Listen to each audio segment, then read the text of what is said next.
Yeah, little detail. Okay, now YouTube is working. Dude, that would have been... There you go. I got to press the go live on YouTube. Because YouTube, you know, a little special.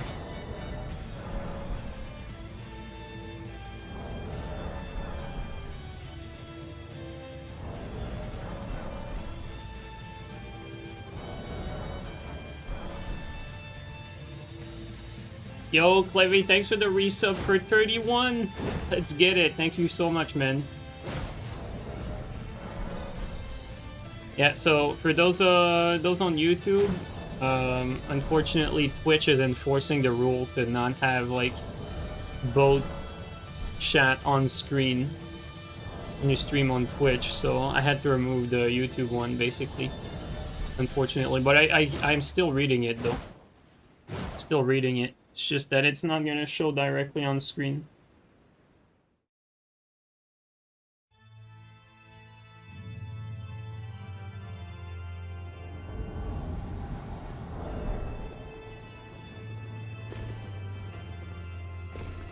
That's really dumb. Yeah, it's actually really dumb, honestly, because like if people want to see both chat, they have to leave Twitch, right? Because they'd have to be on YouTube to see both chat, because you see the chat and then you see the Twitch chat on screen. So it makes no sense, really.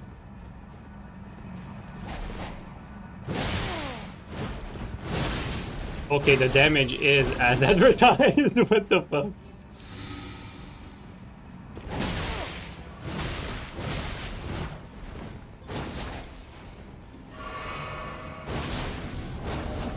Ah, my inventory is fucked.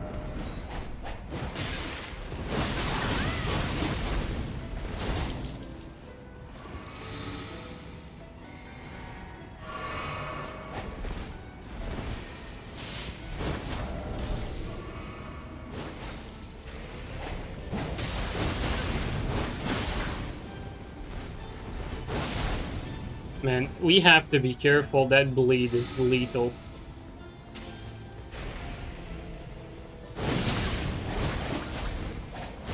Do not underestimate the bleed. Good thing we have good bleed armor.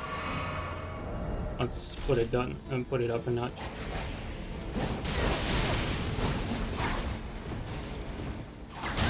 Insane. He saved him again.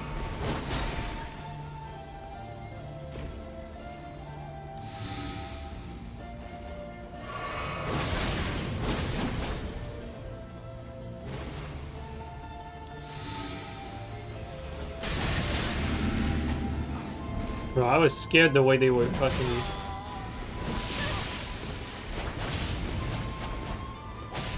We could try to finish, but I mean, it's too risky here. Oh my god, the tallies. Thing's fucked up.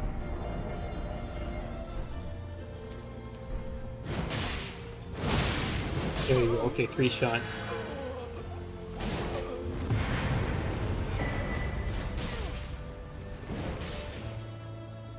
It definitely does good damage, but like with any gank, it's quite difficult.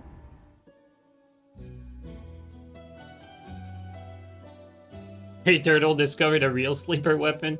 I mean, it does good damage. It doesn't have a good moveset, but it definitely does damage, that's for sure.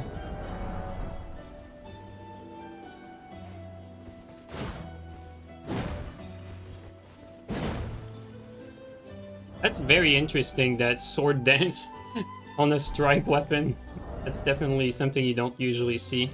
I'm thinking maybe for sword dance we could put Shard of Alexander here.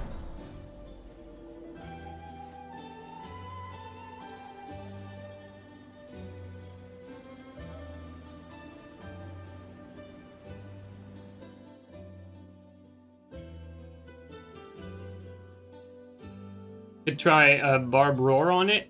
Yeah, actually, you know what? Barb Roar doesn't seem like too bad of an idea, because you get that Ice Armor. You know what? Let's try Barb Roar after this. Although Baby Turtle says that you want that R2. I don't really see... Actually, Nightreign moment. I tried to jump on this thing. I don't really see how.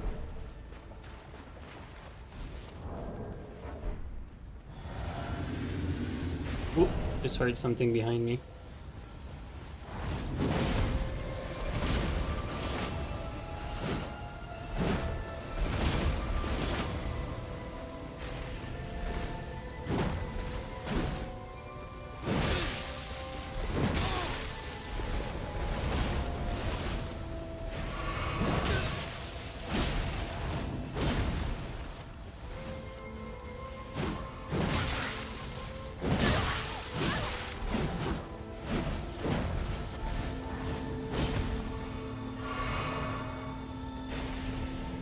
It definitely seems like the R2 is good because it's gonna stun like bigger weapons, right? Oh, you got a teammate somehow.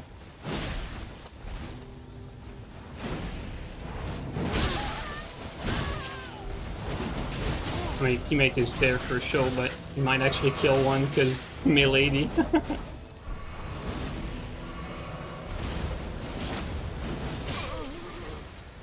Yeah, he's just spamming stuff.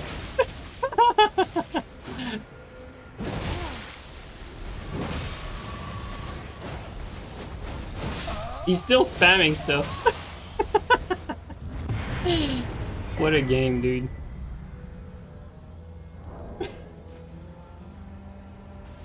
Oh boy.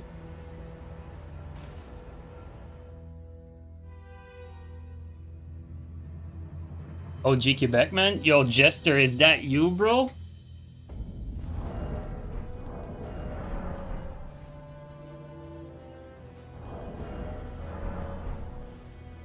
Dude, how many years has it been, man? How you doing, dude?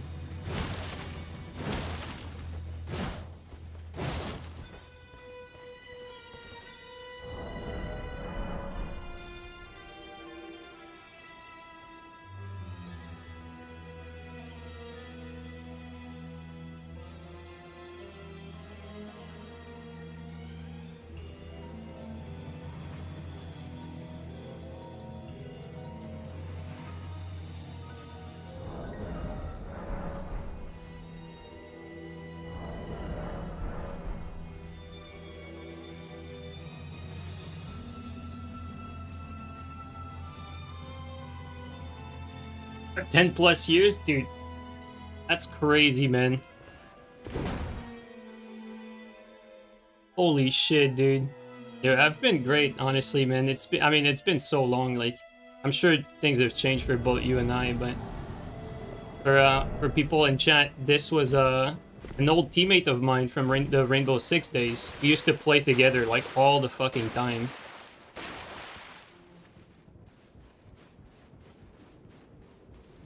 Great people, honestly.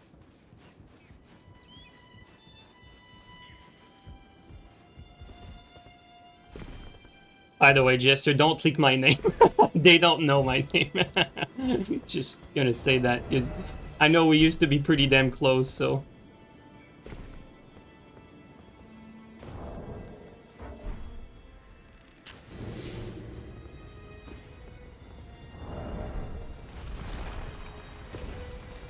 Because Jester and I like know each other like quite well. We used to call each other by our first names, that's why. Dude, what have you been up to? What are you doing these days, man? I mean, it's been so damn long. Like, I think last time that I talked to you, I think you were a cook, I think.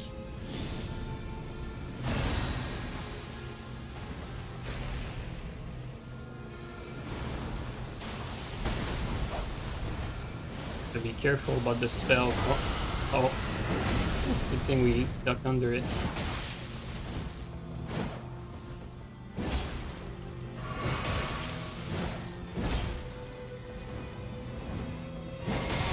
There you go, that's one down. This one doesn't care. There you go.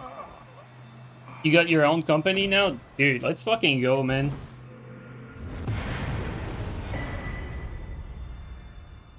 And I've lost touch with like pretty much everyone from Rainbow Six. Like, I'm pretty sure everyone parted ways now. It's been so fucking long, man.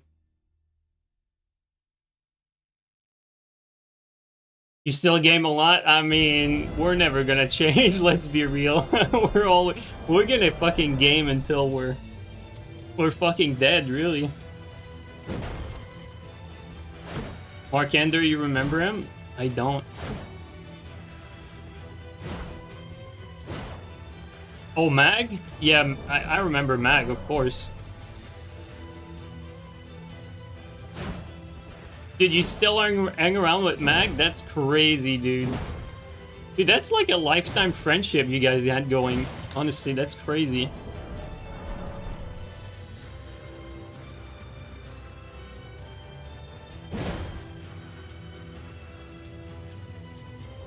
Oh yeah, Barb Roar, I forgot to change the weapon. Not really, but you talk to him here and there. Oh, okay, I see. Lost spats a bit. I mean, that's what happens, really, man.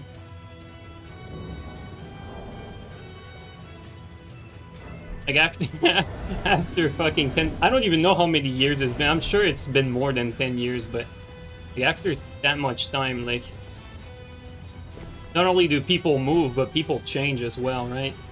Sometimes for the better, sometimes for the worse.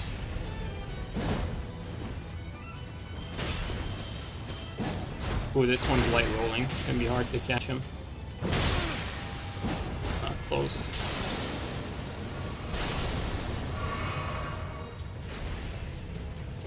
Hey, push me there. Should sleep? No sleep?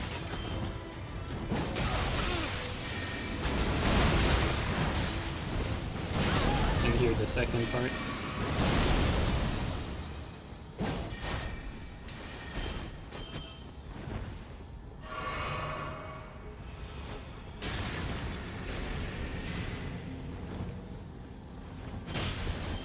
This one's gonna... Oh, unfortunate. They just entered the boss.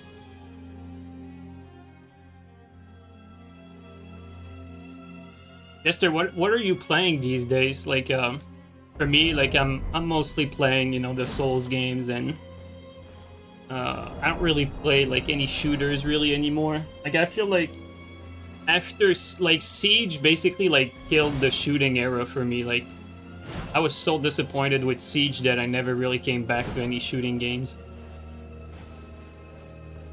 Yeah, let's actually let me...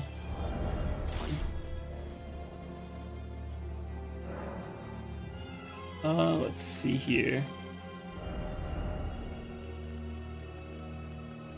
Where is it? Bragger, Barbaric Core, there you go. Yeah, you've been at your girlfriend 15 years. You were... Dude, that's crazy you're still with her. Good on you, man. I've been with my girl for 8 years now, but I don't think you know her, because I think it happened like after pretty much after the Rainbow Six era.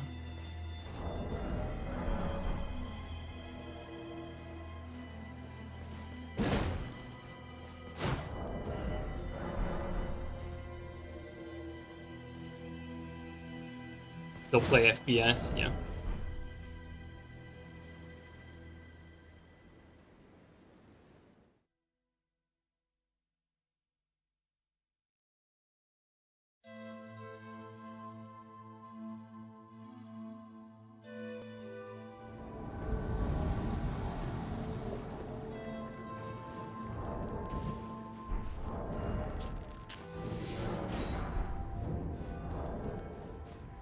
Been on the Rust recently? Alright.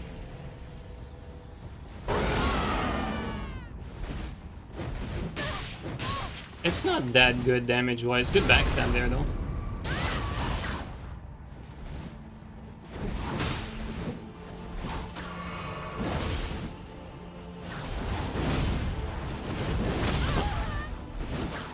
Careful about the whip.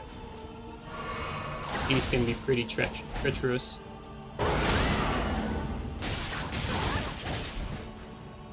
Trying to attack out of stun here.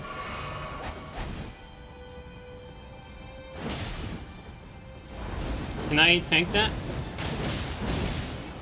I can. I can, but it doesn't actually do good damage. Like, that barb doesn't feel worth it. Like, if we trade with him... And we're kind of testing the damage here.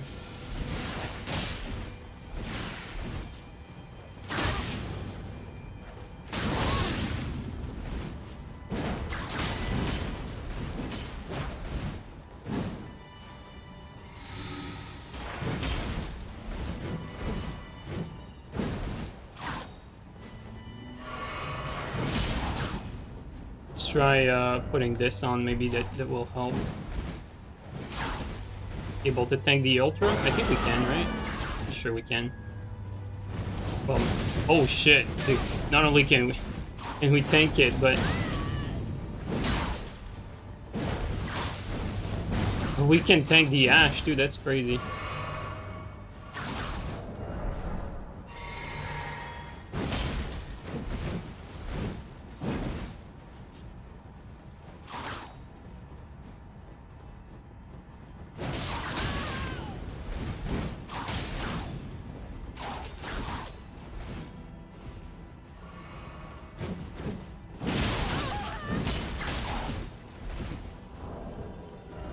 Yeah, I'm gonna be honest, guys, that this Barb roar is bad. It's just really bad, even.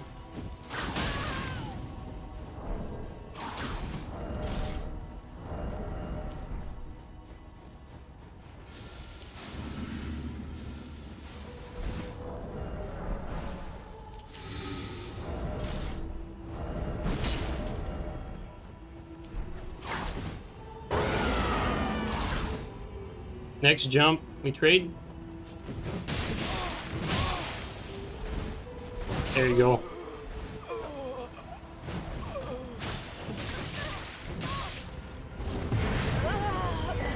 All right. Well, we're definitely not keeping Barbaric Roar here. It's really bad.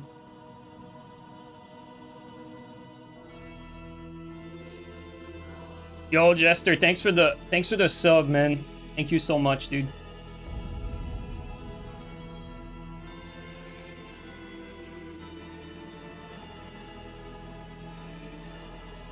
Okay, let's change our Ash here because this Barbaric Roar kinda stinks, honestly.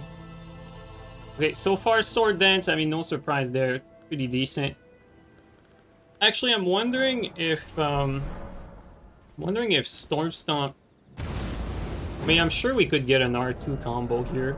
It'd be good.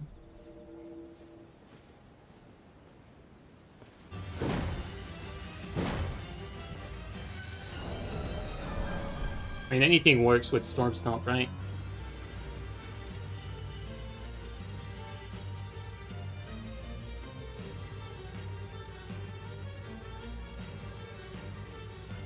It's buffering? Wait, is the stream like losing bitrate or something like that?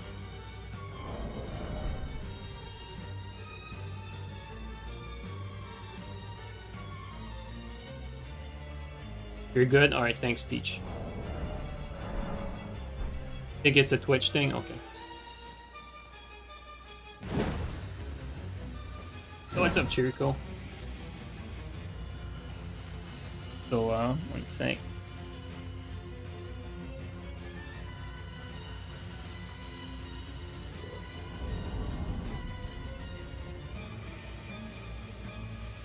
Never buffered for you? Alright.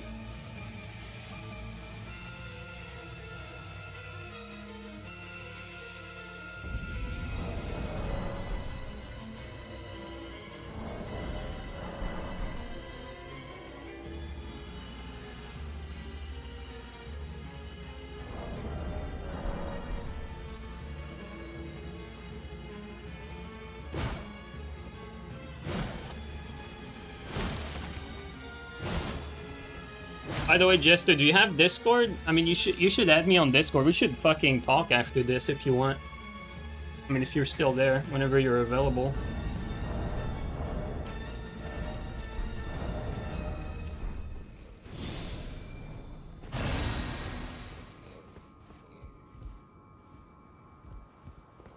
Wait, where are they? Send different requests? Alright.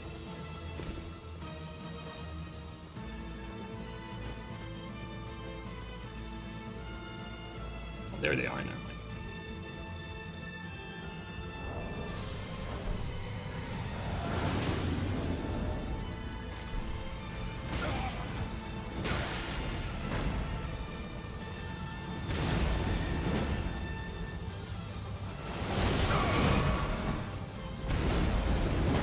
So this guy. There you go. Okay, it does combo. That's nasty. Okay. That's nasty. What the hell? So this axe actually has the R2 combo. Let's go.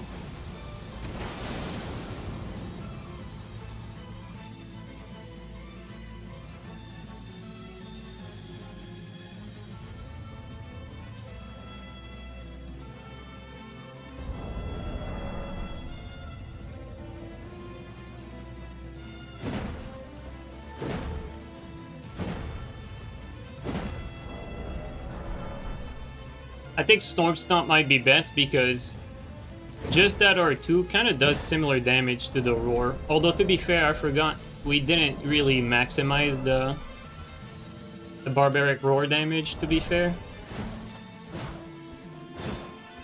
But like at this point, I feel like you would probably be better off with the Stone Club if you're gonna use Barbaric Roar. I don't know. I mean, to be fair, when I think about it, this axe is probably just a worse Stone Club. Now that I think about it and just look at it the way it is, it actually doesn't seem all that great now that I compared that to a Stone Club. The Stone Club is basically the same as this, but with hype armor. Like similar range, similar speed, you know, all that stuff. Ooh, could have been bad.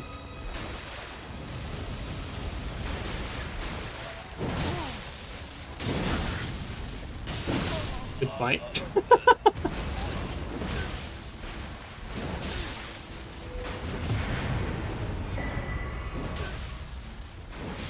Bro, these staggered R2s are nasty. What the hell? What is going on? I'm sure this would go well with Flaming Strike too.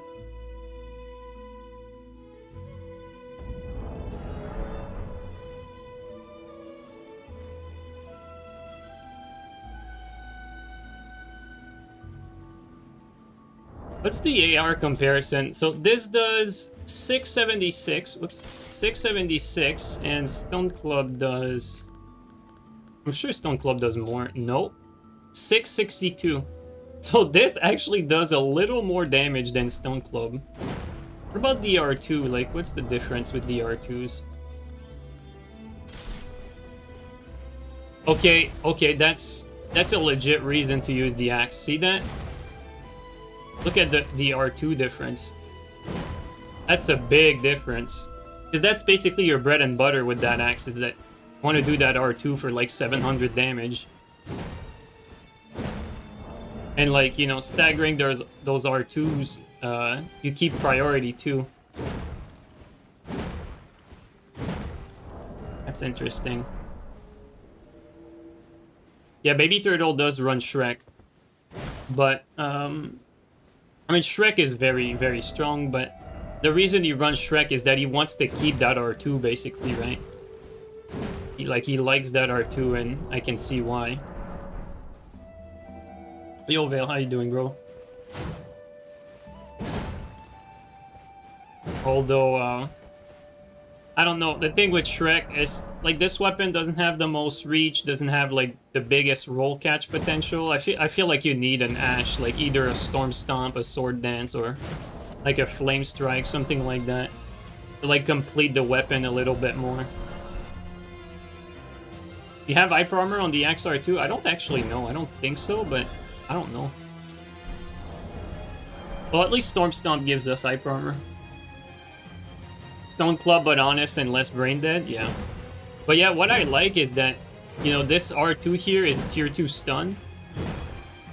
So you can just keep priority and you do a lot of damage with that too. Yo, Vale, thanks for the Prime resub for 61, bro. Thanks a lot.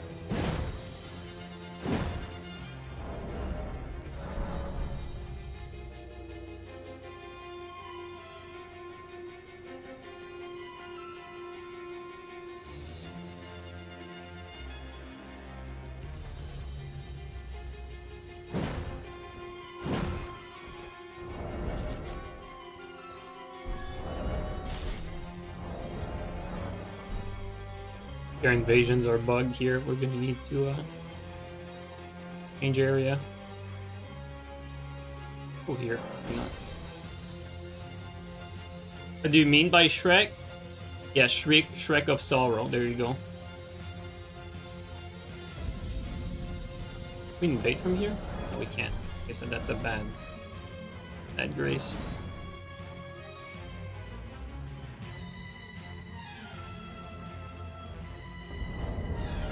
You've never used Shrek, Levy?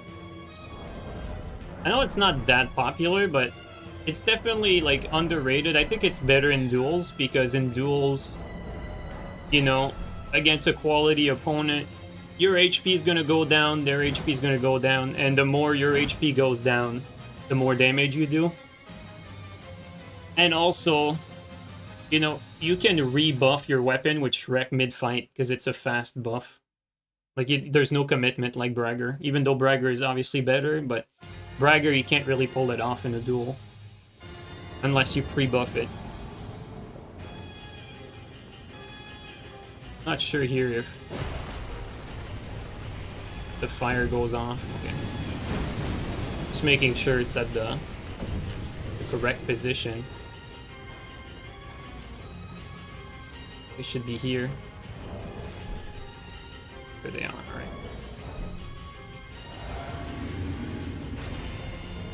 Probably an ambush here? Yep.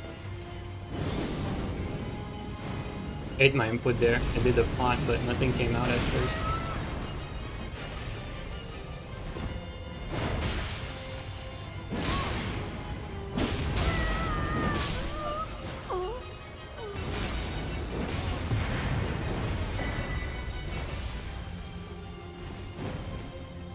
Okay, the crouch and the R2, look at that.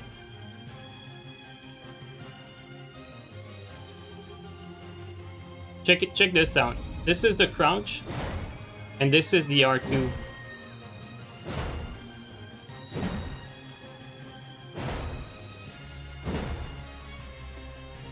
And you can delay it a little bit.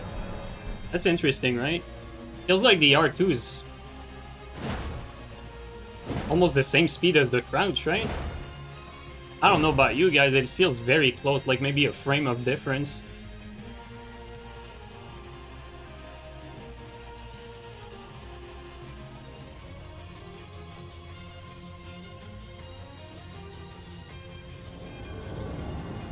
Twitch not letting YouTube chat show up anymore. Yeah, they're actually starting to enforce it because I don't know, man. They don't want to see YouTube chat on Twitch, even though that doesn't make sense to me because it's at their detriment. But I had to remove it basically. But I'm still reading YouTube chat, you know. Is this R2 unique to this weapon? No, other axes have it. What's unique to this weapon is the strike damage. This is the only axe that does strike damage.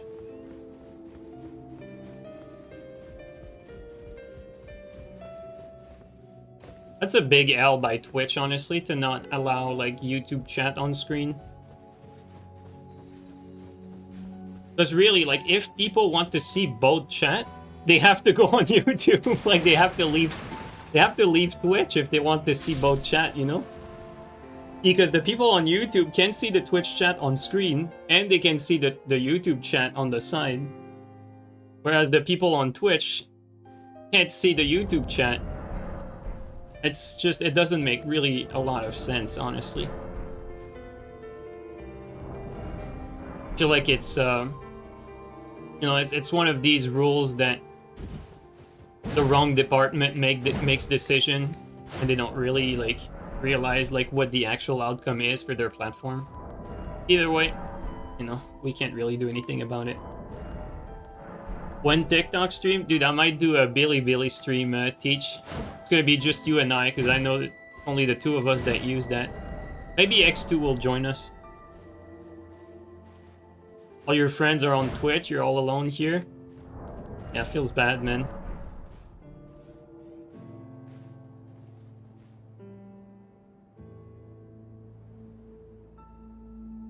Peach, I feel you're the kind of guy who would fucking download Bilibili just to just to see the stream there. No, Bilibili Cleve, it's Chinese YouTube because YouTube's banned in China, so they have their own like YouTube like platform there.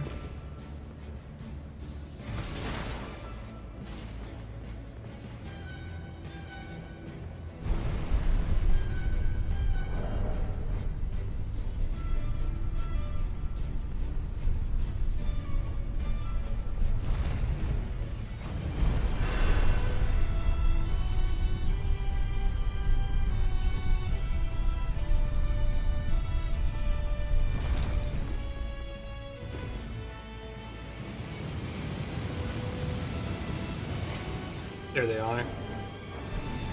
Oh, it's the same guy as earlier.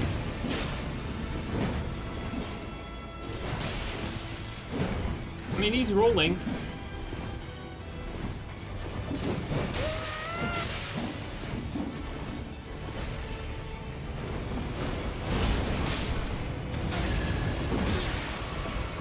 Jesus! 1700 damage! What is wrong? Why did it do 1700, bro?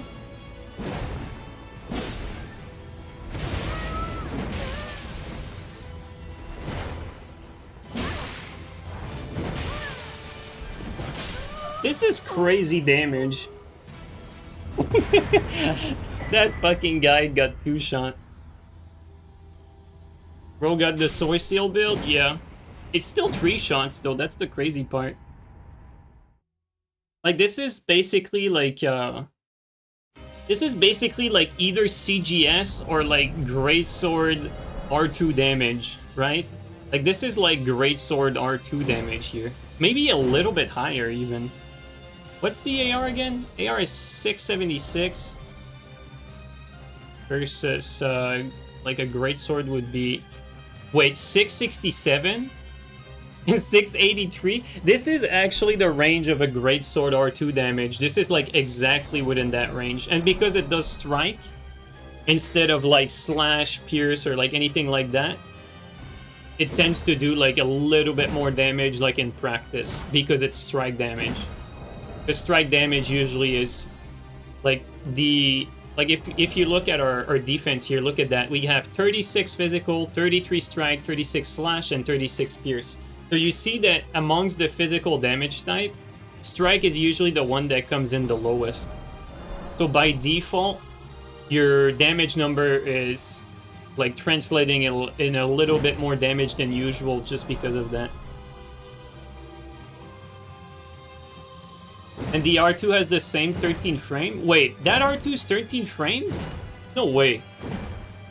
No way that R2 is 13 frames. Isn't fucking crouch attack from Great Lances 13 frames? Am I tripping? First time seeing the stream, love the vids. Thanks, man. I appreciate that. Welcome in, dude.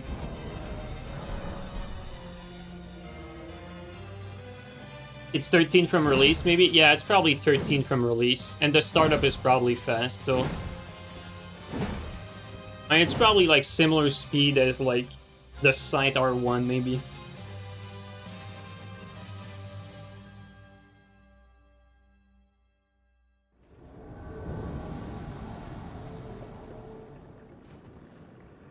Seems to be an interesting comment that I missed there. I'm gonna read it afterward.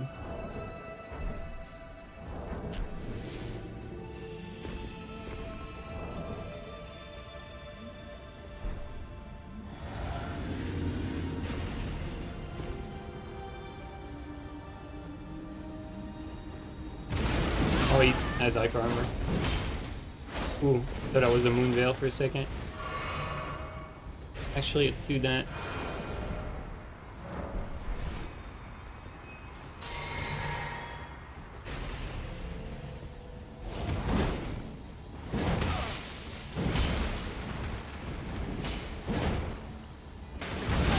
He saved him. There you go, but not for long. There you go.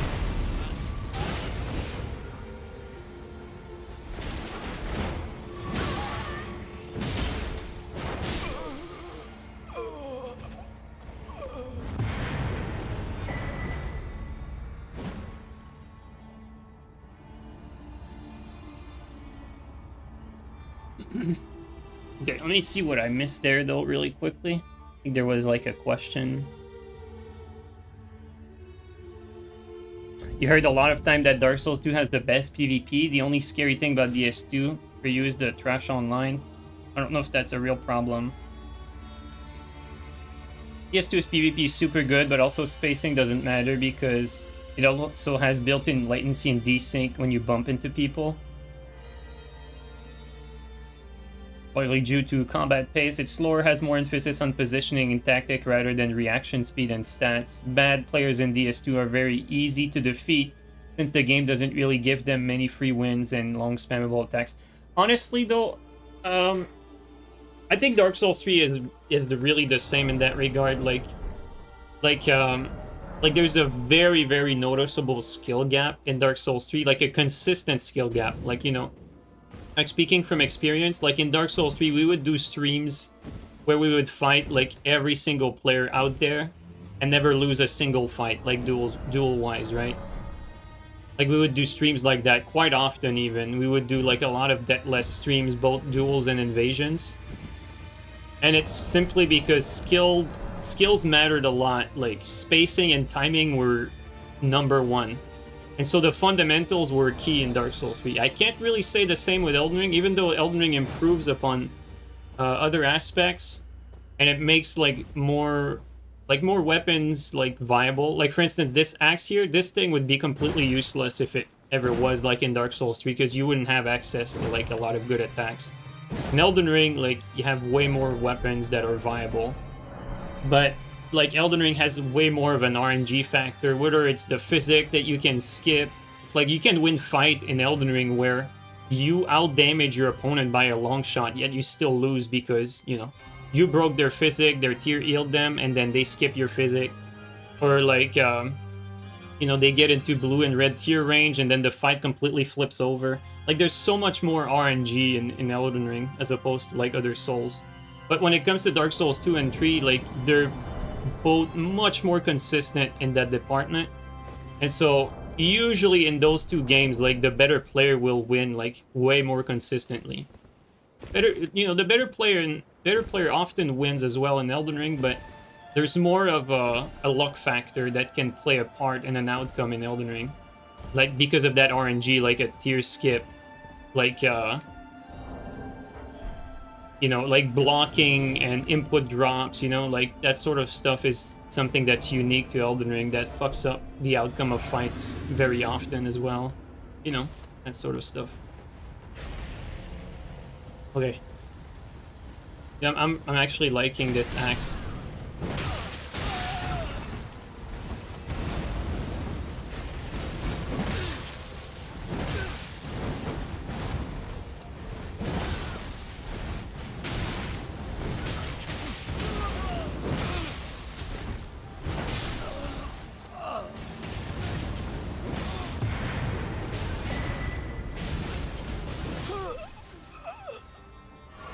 Yeah, I think Storm Stomp is the play with this axe, but even then, like, the R2 alone is really what makes it deadly, I think.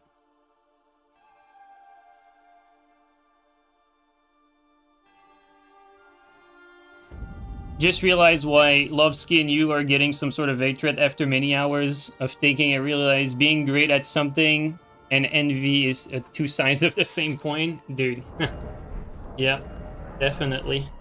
I think a lot of it comes down to that, but there's another side to that story, right? Like if you look at someone like Chase does not really have as many haters, I think. And that's most definitely due to his attitude and the way he portrays himself. So I don't think it's just jealousy. Like I can't speak for like Chase and Steel, but for me, like I know that I hate losing, and it shows, right? And sometimes like it's not as pleasant to watch someone that hates losing as much as I do. But on the other hand, you know, if I may, want to be really good at something, if you don't hate losing, you're never going to be on top, right? Like if you look at, you know, the greats in like different disciplines, whether you're looking at a Wayne Gretzky, like a Magnus Carlsen, or you know, a Michael Jordan. And this has nothing to do with video games, but just the mentality, right? All these people, if you listen to them in interviews and everything, they hate losing. Oh shit, look at us. We're inside the fucking rock. Great game.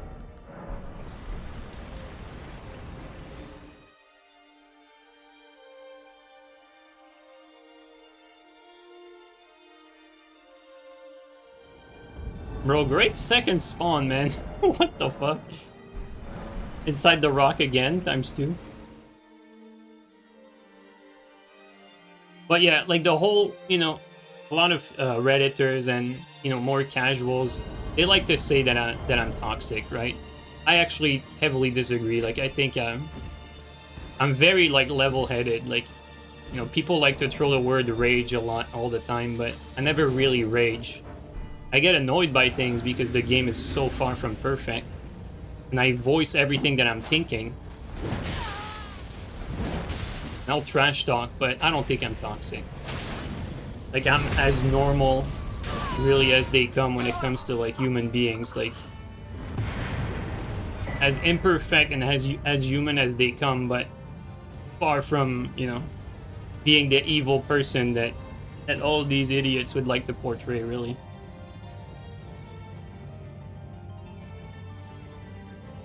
You made a point about losing and Michael spawned you inside the rock. Yeah, Michael Zaki is, Vale, you're not toxic. You clearly are not. Like, not even close. You're like, Vale, you're like one of the nicest fucking guy I know. Like, you're clearly not toxic. You're just, I mean, you're just like me, though. Like, you hate losing, even if you don't necessarily, like, show it with emotions. The fact that, like, you won't leave a world, and you'll sit there for 7 hours until the host DCs, you know? That's because you hate losing, too. And a lot of people, like, it bothers them. It bothers them because they don't have that same resolve. You remember that one? Oh, Fraterian, don't worry. It happens, like, quite often on Vale's stream. If someone, like, you know, does some shittery or whatever, like, they get AFK, they turn on fucking know that, or, like, cheat in any way, shape, or form, like, Vale will just sit in their world until they DC. Which is kind of funny, honestly.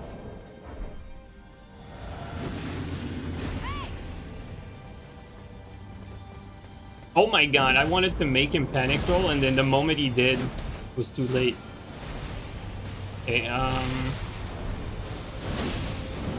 this is gonna be tricky here. Yeah, it's gonna be dangerous. Have to be careful. I mean, we definitely have an opportunity as soon as we get a bit of separation, or like there.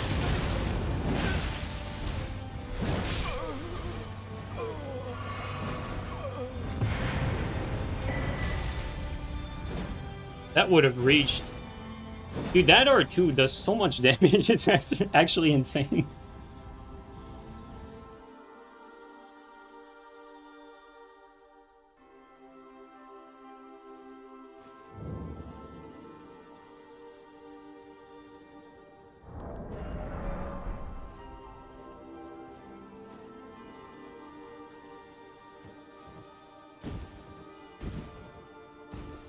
And also, you know, like the whole like, you know, streaming and being the center of attention. Like, personally, like, I never actually liked that shit. Like, I fucking hate, like, being the center of attention.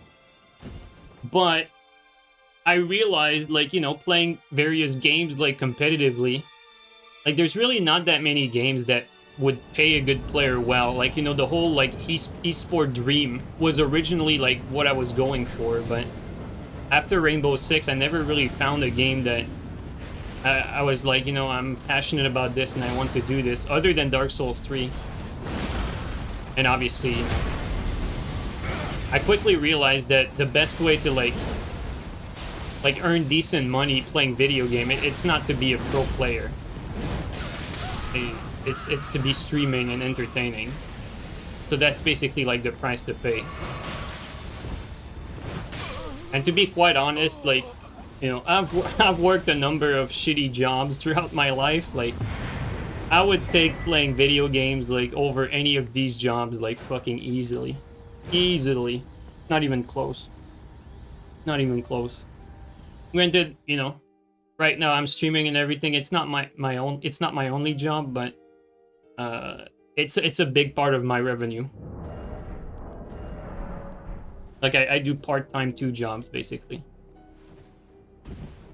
And I like it because, you know, playing these or playing this game, even if this game is not particularly amazing, it gives me a lot of time for other stuff. Like, it just frees up a lot of my time because it doesn't really require a whole lot of time to stream and edit vids for this game. It's not a big time sink. So yeah, basically, like, for everyone who's always asking, like, why do I still play this game? Well, there you go. That's really it. It's really that simple.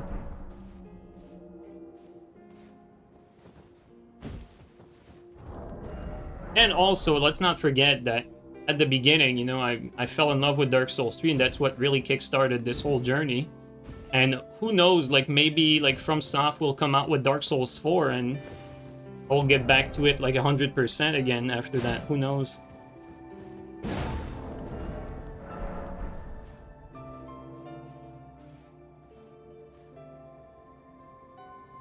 You're on a good job and you would easily replace it with gaming. Yeah, although I'm gonna be honest, they're like, I think a lot of people like kind of underestimate like the whole like once you reach a certain point, like it can be very mentally draining if you're not used to it. Like for me, like, you know, I've been doing it for so long, like I don't care, like it's pretty easy. But for someone like new to this, like being bombarded by like negative stuff, sometimes it can be draining and not everyone can handle it. So sometimes I feel like that's like an underrated aspect. And I say that again, I've worked a number of jobs in my life, like, you know, way tougher job than like what the average person would do, like working like shitty jobs, like moving like large equipment in the mud, like, and shit. But it's not really comparable to this, but it has like different difficulties. I'll say that.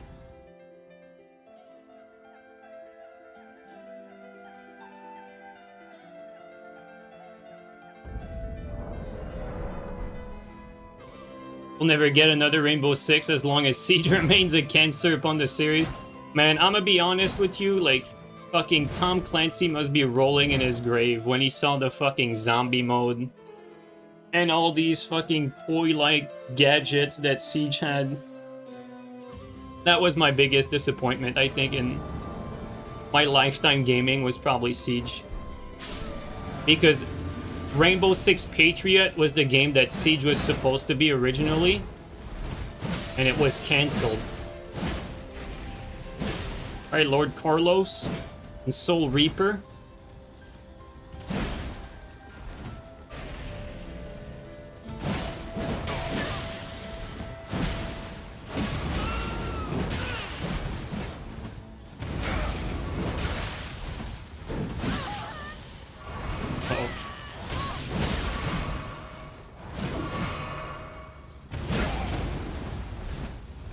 Okay, we got out of it.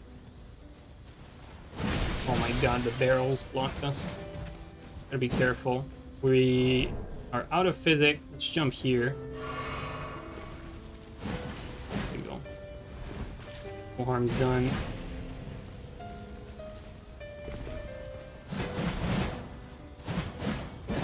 Tried to hit both.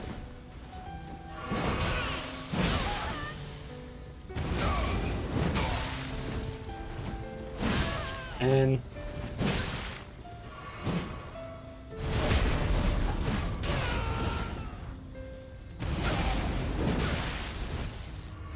oh my god. They're both two-shot, like, they're both basically two-shot range, but... Okay, come on, come on. God.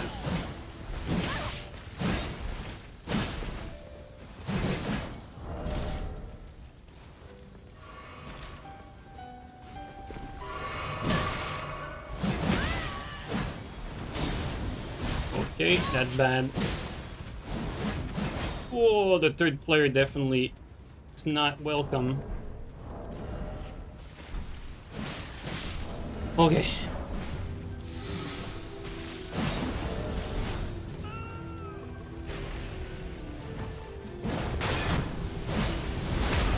I would have liked to swap the dagger, but... Oh my god. Carlos, that's just deserved, man.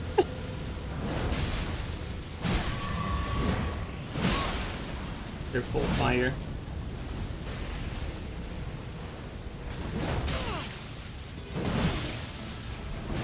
Nice. Okay, that could have gone both ways here.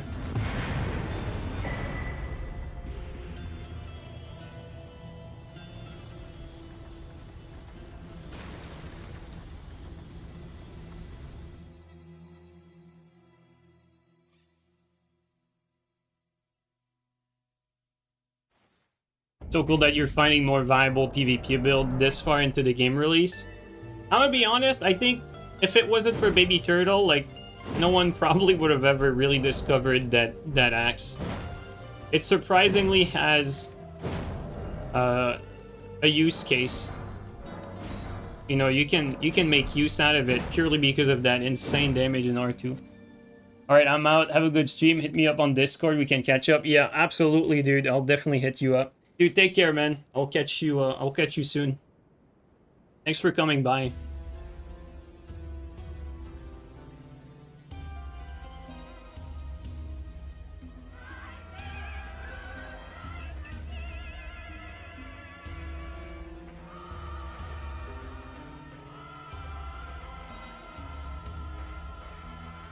See you, man. Yo, Virtual C, thanks for the tip, dude. Holy shit. Thank you so much, man. What the hell? Dude, thanks for the donation.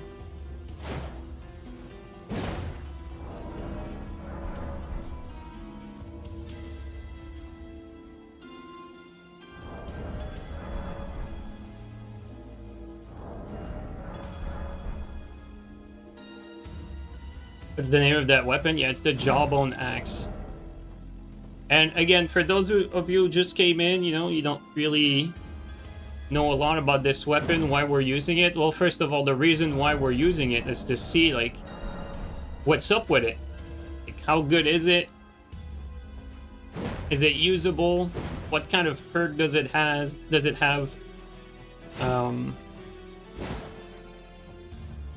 You know, it's just dummy testing. And what's special about this axe is the damage it does. This axe does insane damage, and it's the only axe that does strike damage or blunt damage. It's the only axe that does blunt damage. So that's the special part about it, and that's a big reason why it does so much damage. It's because blunt damage or strike damage is the form of physical damage that is the hardest to resist against. Like, I'll show you my armor really quickly. Oh, actually, maybe after this. Well, actually, I have time. Or... well, it's too late. Alright.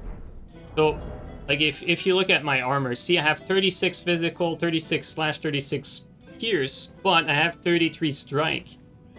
And that's normal. Like, that's basically the case for most armors. Like, you're always gonna have your strike be, or not always, but usually it's gonna be like a little lower unless you're specifically going for it. So, in terms of actual damage, it's gonna tend to hit a little harder than the other axes just because of that. And we're noticing that the R2 is the great part about this because it's fast and it does a lot of stun, so you keep priority with that R2. And every time you keep priority with a weapon, that's good. Like, that's a good reason why to use something.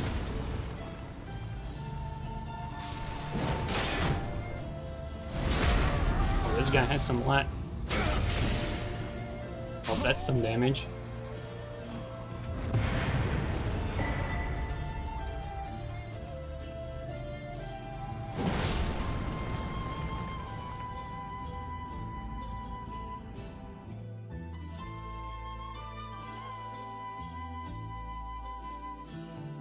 I think, you know, I've used Warp Tax plenty. Like, we all know that Warp Tax does insane damage too. Like, let's actually compare it. So let's see here. Warp Tax does 716, and the Jawbone does 676. But we can actually do that. We're going to do that next invasion. We're going to compare a swing from both, and also the R2 from the Jawbone versus an R2 from... Actually, I'm kind of curious now that I think about it. What's the R2 for Warp Tax?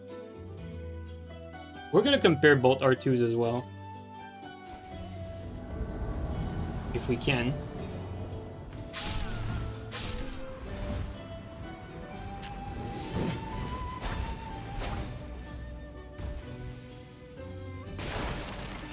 Where are we? Oh no, is that a dead end? We just fucking cornered ourselves. That's bad. Okay, well. Maybe TS time really quickly.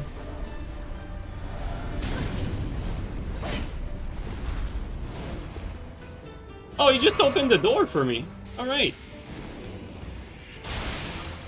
Okay. Okay, well we don't need TS, we can keep going. Okay, so what's the R2 here? I think it's the same. It looks the same.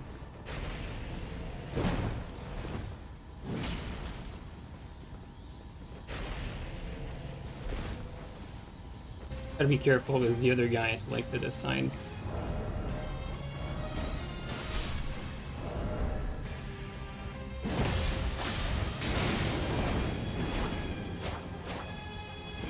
They killed that knight. Okay. It almost looks like they're ganking here.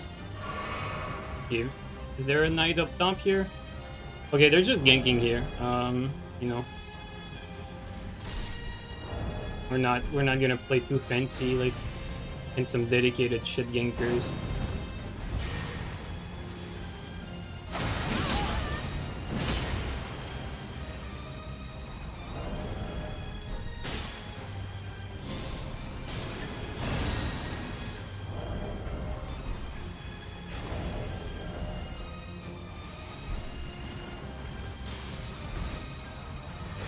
Just cleared everything, like, that's just pathetic.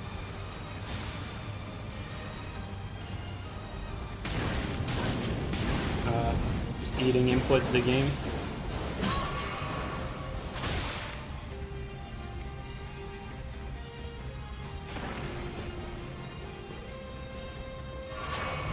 Perfect heal.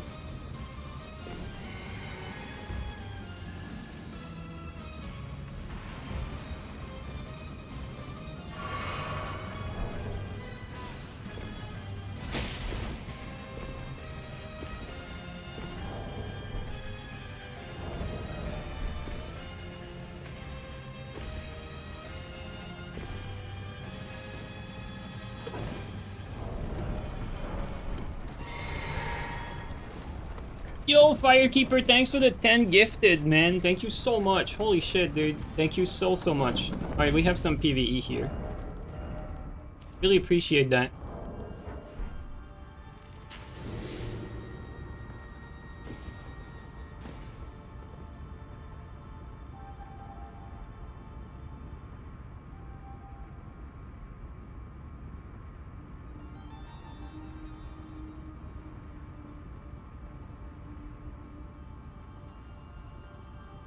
Okay, so these guys, let's just get this straight.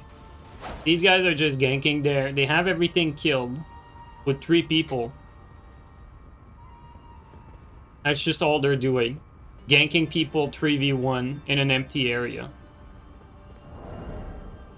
I want to ask seriously to anyone in chat. Could you see yourself doing that? Like, is this something that you could see yourself doing?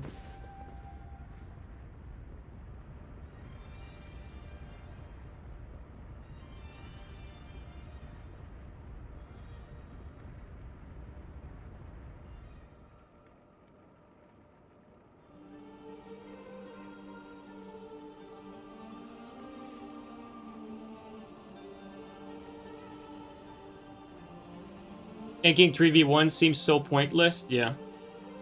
You'll be doing that on your next stream. Bro, why did I even bother to ask? Like, all of a sudden, now everyone in chat is a ganker. You guys are so stupid. Oh my god. Bro, like, the moment I asked, like, everyone is like, yeah, I could see myself doing that. You fucking scrubs. Oh, man. It's funny.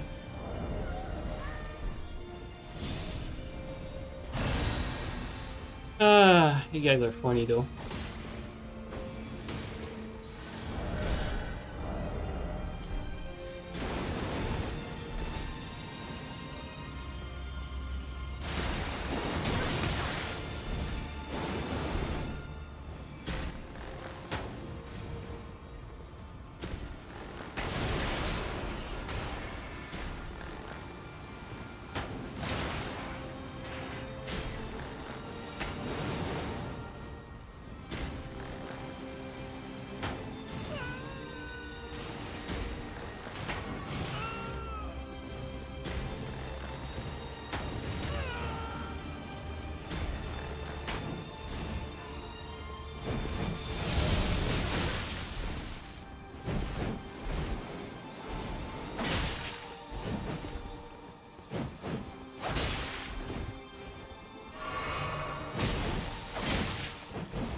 I mean, Holes got saved by his boyfriend, right?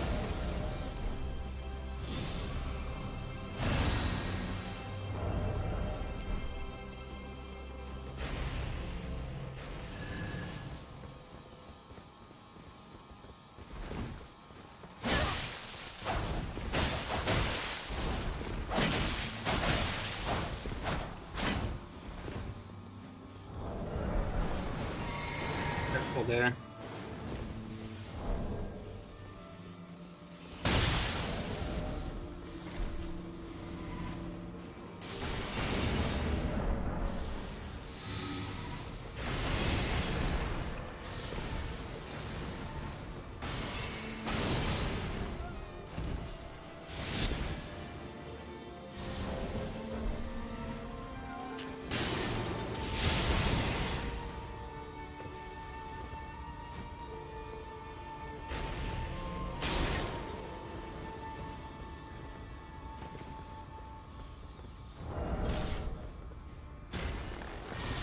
Oh, come on, it released a shot by itself. I don't want that.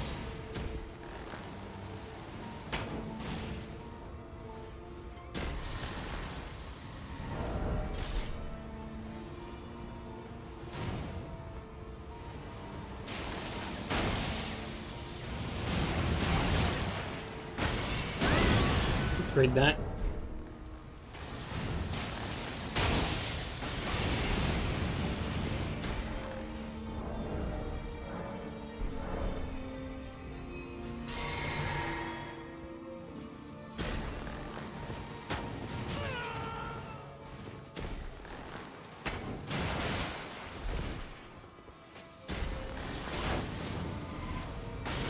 This hose, though.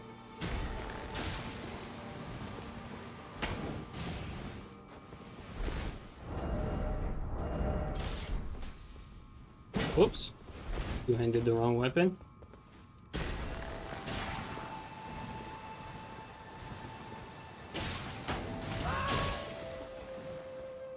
Right.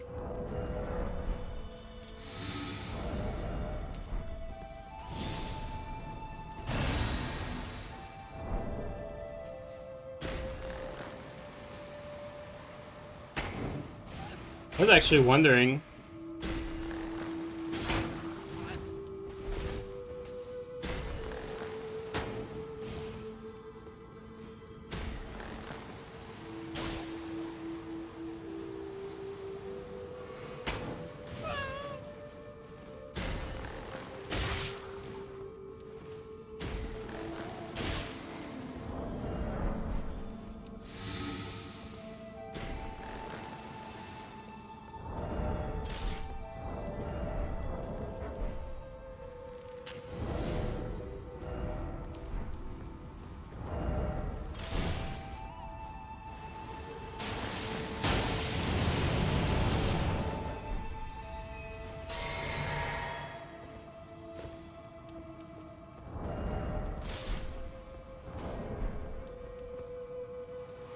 That's probably their limit. It's that bridge here.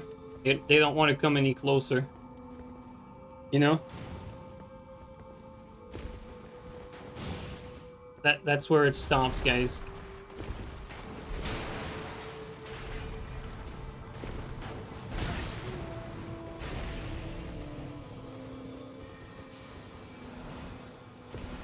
And here comes the spell spam. Oh, we got some reinforcements, perhaps?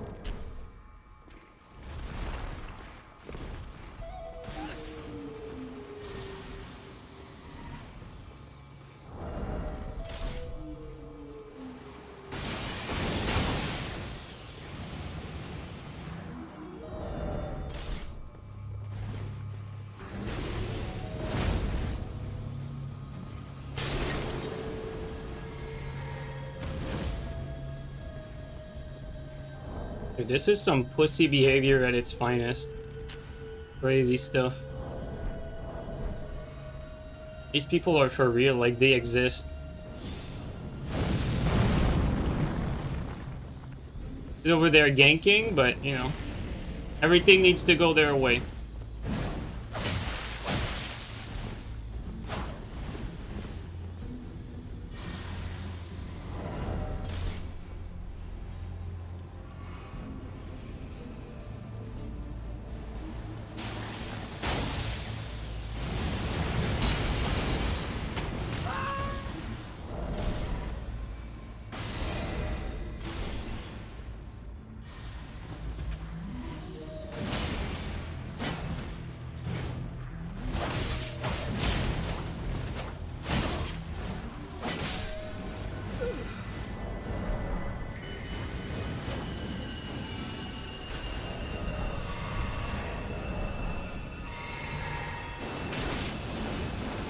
I don't think the other guy is gonna come. Do you want to know why?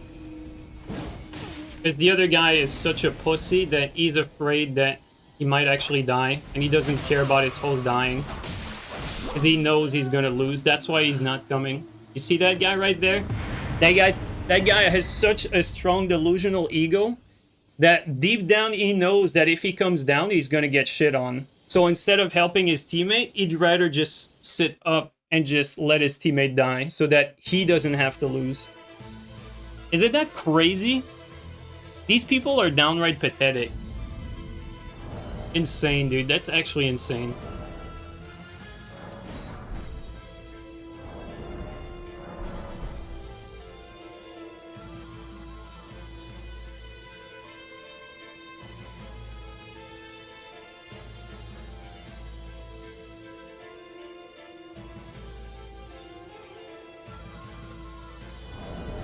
Alright, let's go back to that axe.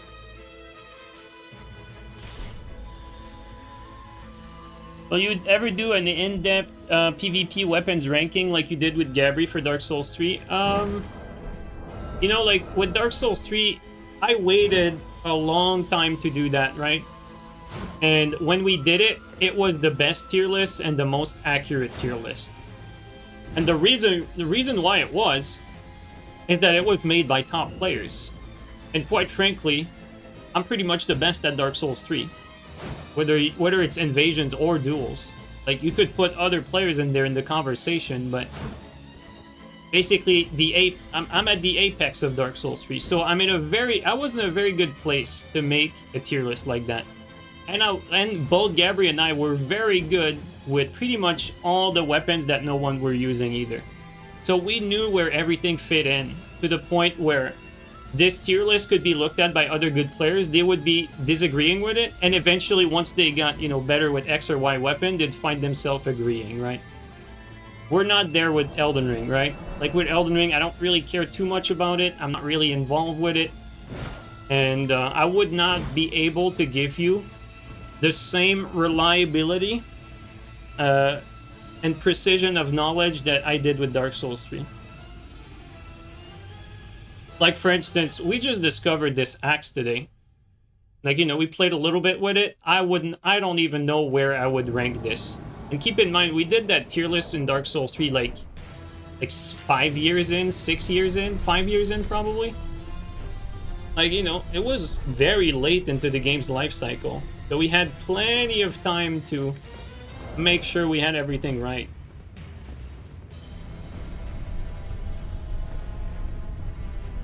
Partisan? Yeah, Partisan was the only weapon Gabri and I disagreed on. I think he put it in A or B, and I put it in either, like, C or B. Like, we had, like, one... He basically, like, would want to rate it, like, one higher than I did.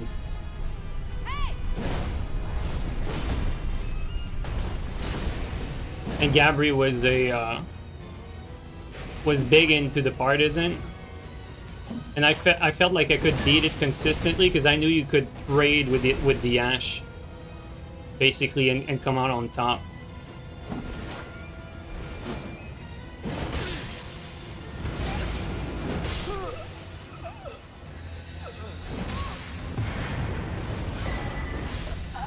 There you go.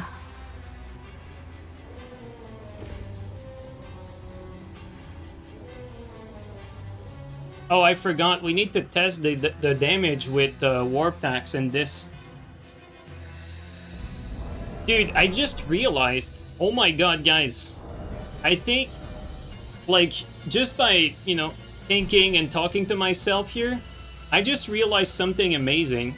You know how, like, the playstyle for this whole axe is basically, like, to spam R... Well, spam. To use the R2, we're not really spamming it at all, honestly. It's just the good attack. Right, so, like, the whole playstyle of this is to do the R2, right? Now that we know that this has the same R2, this R2 combos, I believe, into the follow-up. So this would do even more damage than the Jawbone axe, with the potential for, like, more roll catch, because people are, quote-unquote, forced to panic roll because of the combo. So I'm thinking maybe playing with this Jawbone axe is going to open up, like, a new playstyle for Warp Tax, because everyone plays Warp Tax with the R1s, right? Like, everyone's just doing the R1s, staggered R1s, and then follow-up.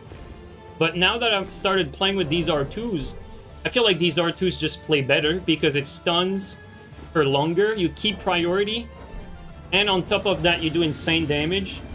So I'm thinking, dude, if Warp Tax can be played the same way we're playing Jawbone right now, maybe Warp Tax is going to be even stronger. Right? I think that makes sense.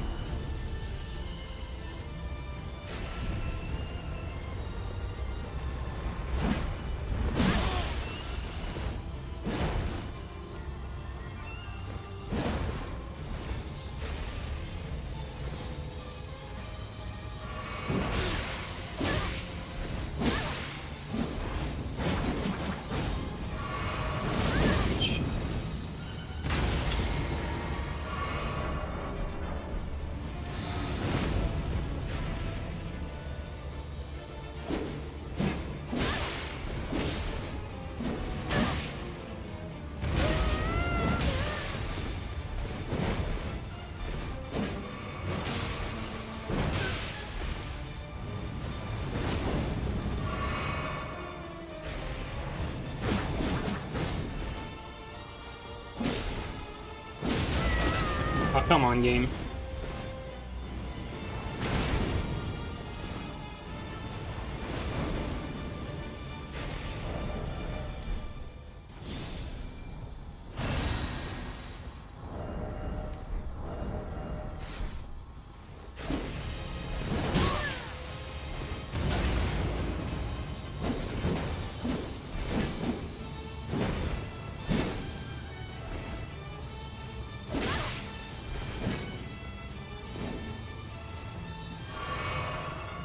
It's very hard to, I mean, to do anything here, because both of them, like, staggering their long running attack, it gives very little opportunity for anything.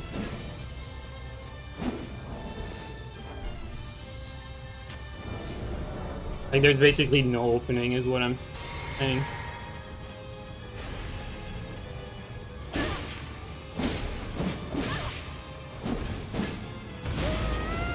That, like, we get punished every time we land a hit, and we're gonna lose the attrition battle, so to speak.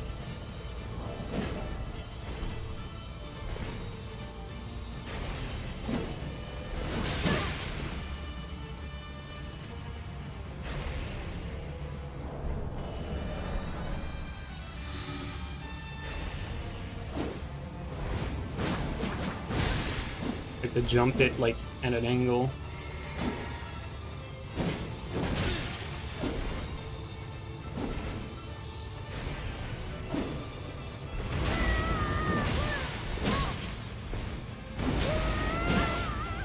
See what I mean? Like, it doesn't matter how much I would outplay them. Just pretty much free for them to punish everything. Like, with no skills either, because I'm paying attention to one guy and then getting hit from the back by the other one. Unfortunately, like, this is basically like the limit of a weapon like that. Like here, if you don't do like sword lance type damage with hype armor, like there's just not much you can do.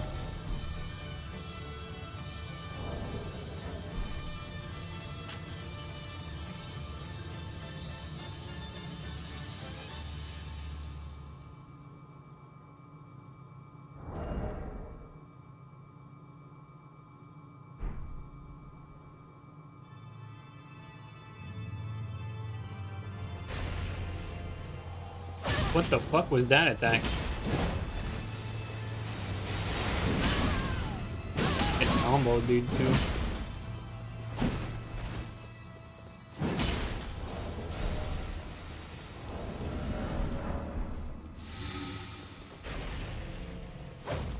Bro, is that like a... What is that Ash that he's using there? Like, is that like no FP spear? Flame spear?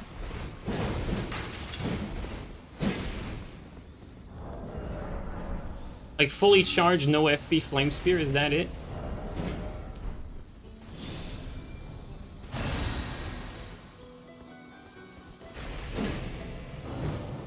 Perfect DS there, and his teammate left him.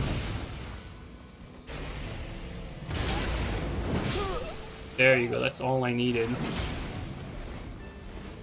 Okay. Unfortunately, this guy doesn't have heals, so we can't really test the damage difference between Warped and Jawbone. That was weird to see. Yeah, like I was looking at this session and I'm like, that doesn't look like anything I know. Because you never really see fully charged Flame Spear Ash with no FP. Like without any of the special effects, it just looks weird. You could probably throw off like a good number of people using that, honestly. Because I bet like most have never seen it.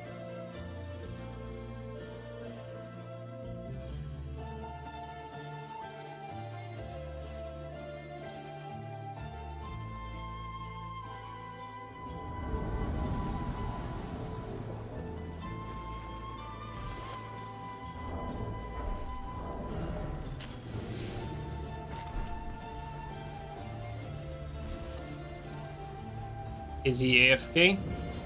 Oh shit, here we go, guys.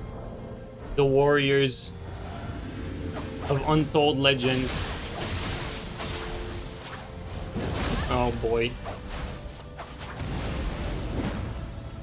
Oh boy.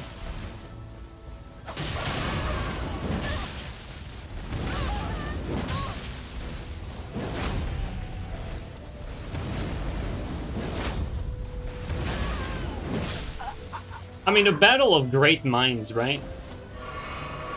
That was a great fight. It could have gone both ways.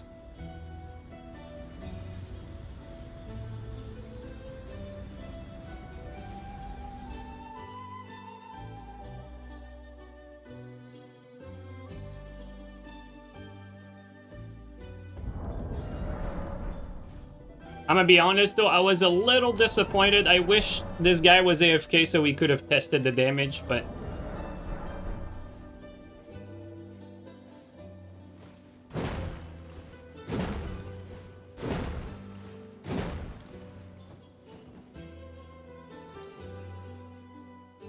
I'm gonna be honest, I'm really liking that R2. I really like it. Definitely on the short range type, but I like it. It's actually rewarding to land too.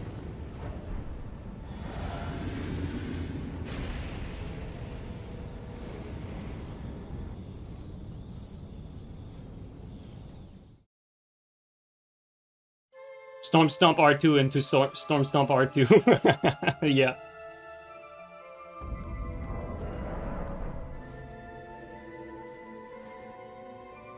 Is it different from Warp? It doesn't look like it, and that's what I want to try.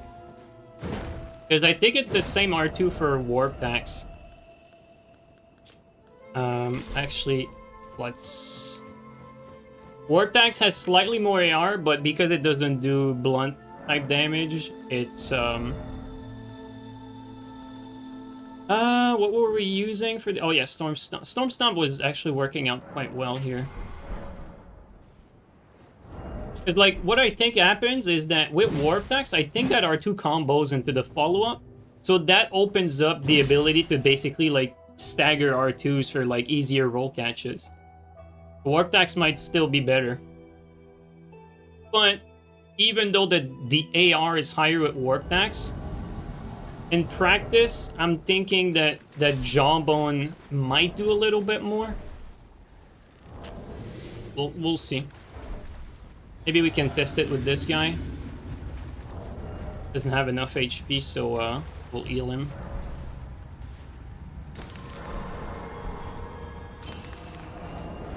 Oh. I didn't think about it. He probably would have been Madness. Oh, shit.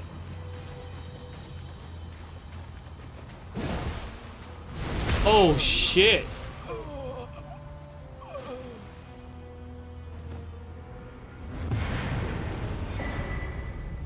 I'm gonna be honest, I don't know if that's a cheater, but I don't want to find out.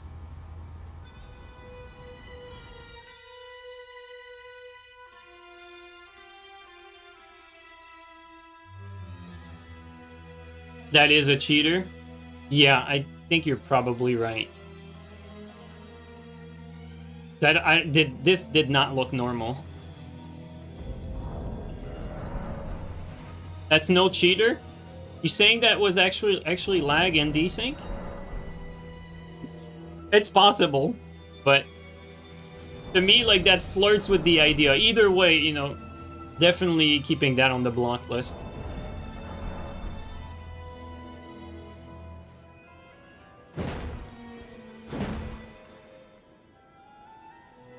Yeah, Gladdy, Twitch actually is starting to enforce the rule to not display the YouTube chat on screen, which I'm very disappointed about. But, you know, if you don't want to get banned, you have to abide by the rules, right? Which kind of sucks, but it is what it is. And quite frankly, I think it's at the detriment of Twitch, because if you want to see both chat, you need to be on YouTube, like... Because people on YouTube can see the Twitch chat and the YouTube chat. People on Twitch can only see the Twitch chat. So it's like, why are they doing that?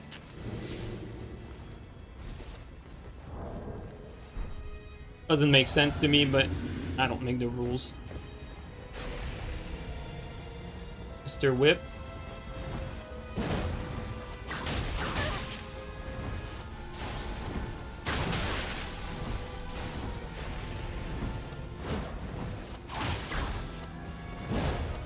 My hit! Like, barely.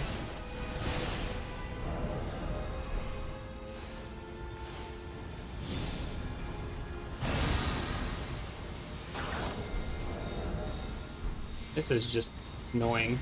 Nothing else. The hole's there? He is.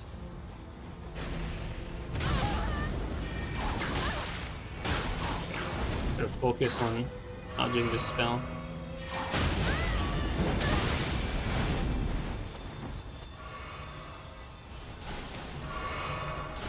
Definitely gonna be hard to catch light roll with that.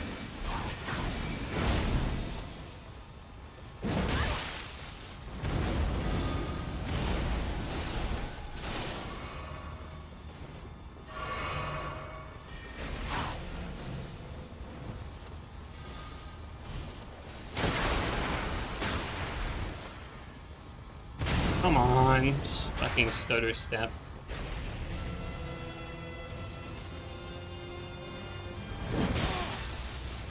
Oh, come on there.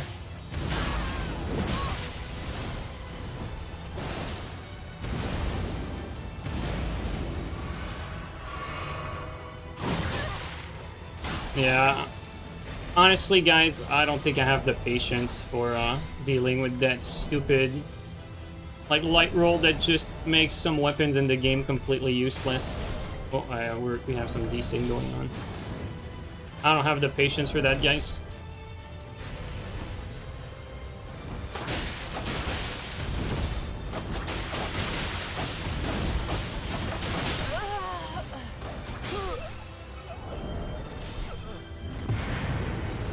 Like, light roll just completely trivializes the weapon.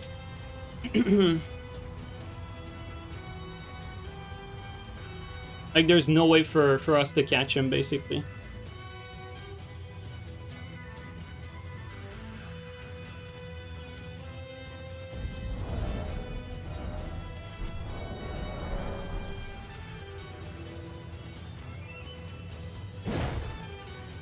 It's really unfortunate because, like, you saw that, right? Like, people complain about meta weapon, right? Like, you know, like, people would complain about Pada and shit. And what's crazy is the light roll basically forces you to switch to something like Pada, because even if you want to use something like that, you'd basically be sitting here forever.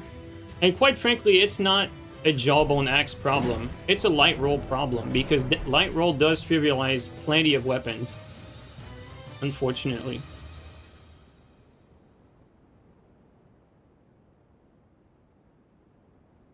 Just unfortunate that you're forced to switch weapon.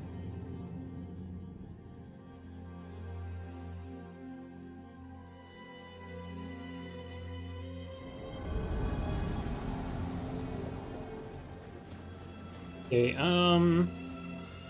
don't really know where we are.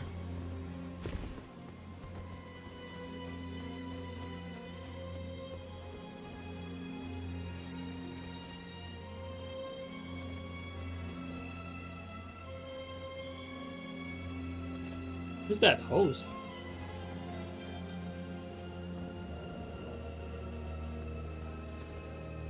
Oh my god, he's so far from us? What the hell? So weird. Like, we're not even close, no matter how you look at it.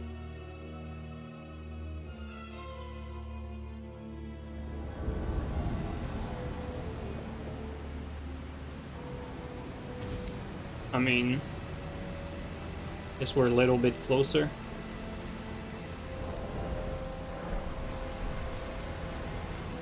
Yeah, this could be an AFK farming spot. I don't know.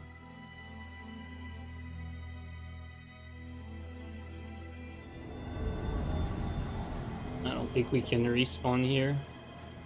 We're even further than we were before. Like, that's just crazy.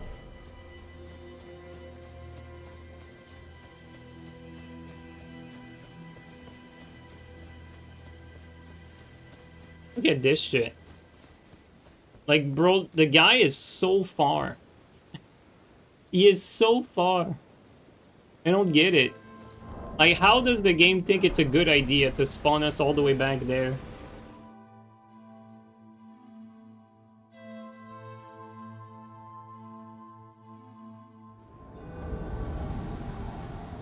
Okay, we're gonna need to figure out how to get this guy.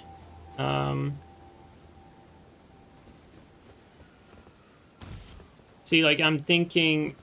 Oh, I think that's gonna be blocked off. We can't even go to the other side.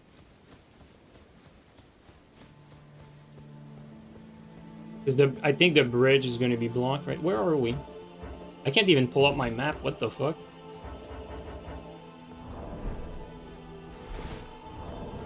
Why doesn't it let me pull out my map?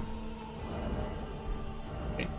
Yeah, that's what I'm saying. Like, this bridge here is gonna be blocked. Because ideally, like, I'd want to go here, go there, and then shoot here, right? And we're gonna double check, but I'm pretty sure it's blocked off.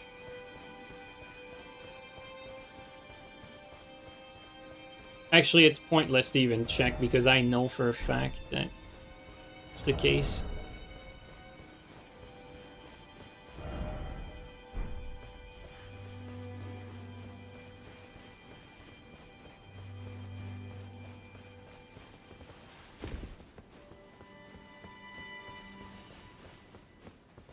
I mean, I'm just gonna double check, like, just in case, but...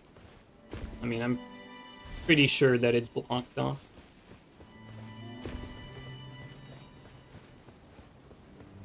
Feel like jumping on rocks like in Nightreign right now. Where are we here? Now the map is blocked again, what the hell?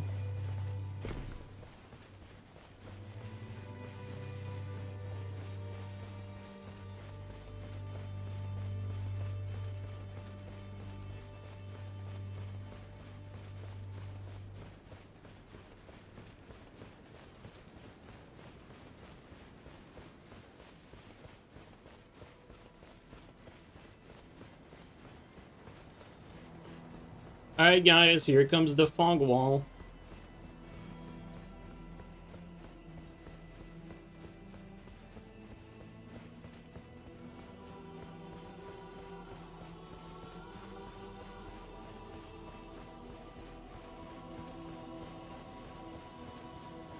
I think the fog wall is like right behind the ballista or around there. Yeah. Right on the front, actually. Kinda sucks. Alright, so, let's try to find a spot where we could maybe shoot at them. See what we can do.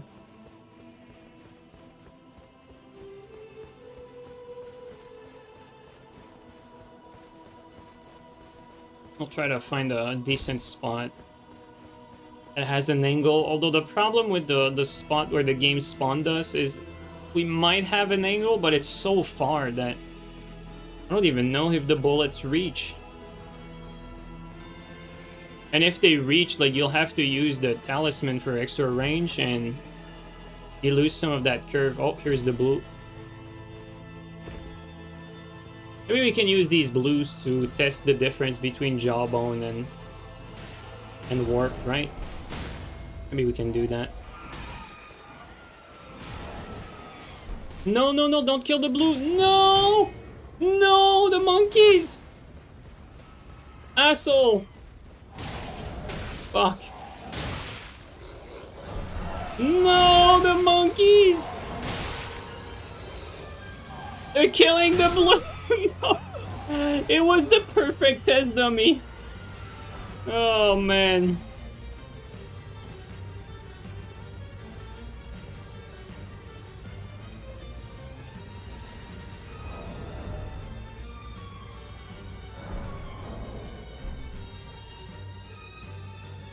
I mean, when we look at this, right? Like, we're supposed to be, like, dead on here, right? I don't see anything, so he could be behind... Ah! Oh my god, he could be behind the pillar.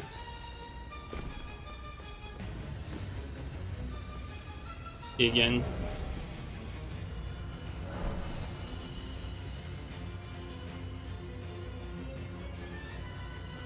I mean...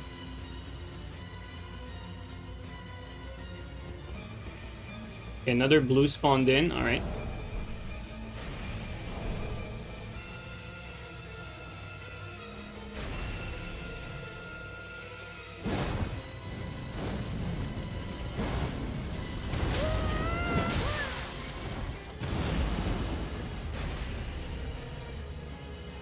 Oh, that early hit. Like, really early hit. Like, big time.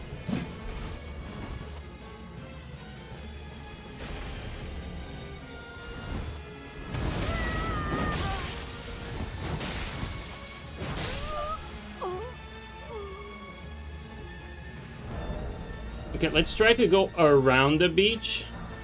On the other side, maybe? But it seems so far that... This beach might be reachable from the other side, maybe, I don't know. You can go there east of first step. Yeah, that's what I'm doing. That's what I thought while I was using the binoculars. Like, it seems like the host might be in the playable area.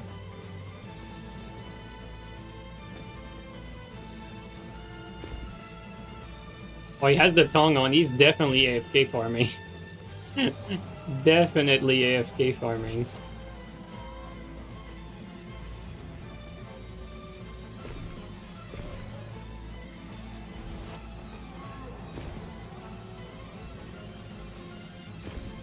The only way down there is through a cave. Yeah, I know. That's where I thought the host was, but maybe he's reachable from the beach. We'll see. I'm not sure.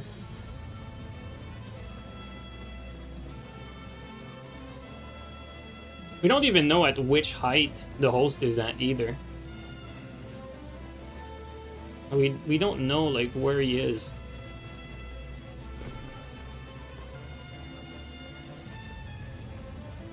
Maybe we can see something from up here.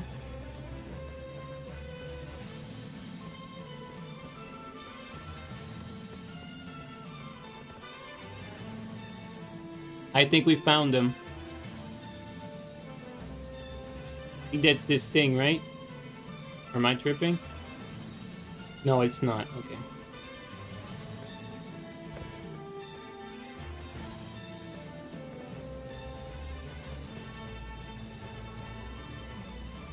He's probably up top here somewhere.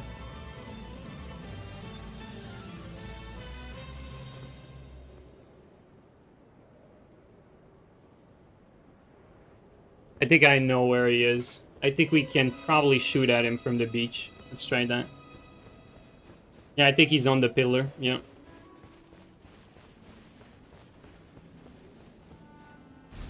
I think we got him. I think we're gonna be able to shoot at him. Might be easier from the bottom. Looking at it from the top doesn't seem to be in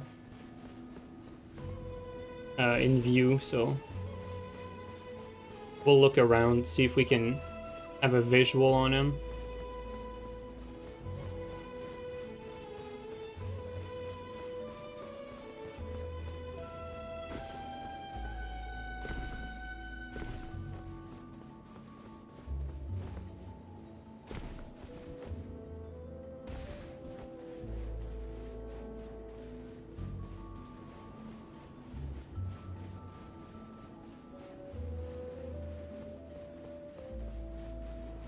I thought he was on the other part of the beach.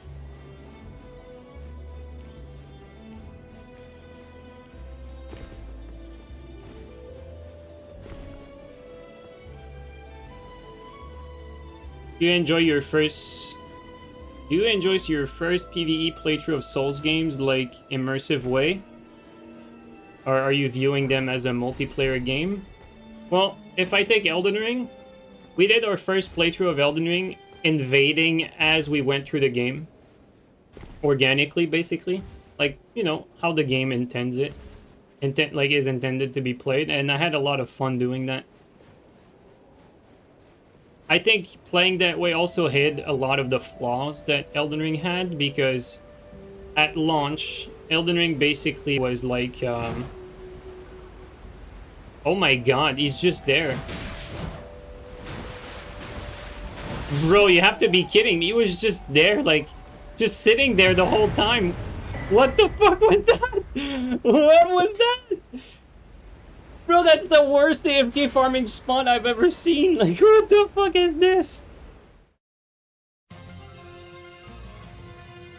I think he probably fell by accident. He had to. Dude, what the fuck did we just witness? Not AFK, and what was he doing there?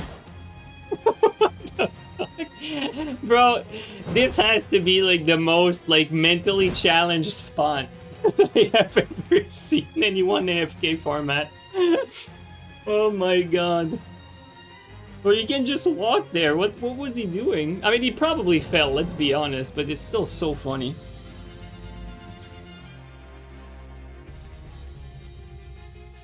Ah, man, that was funny. What the fuck? You thought AFK farming was something that was only done when the game released?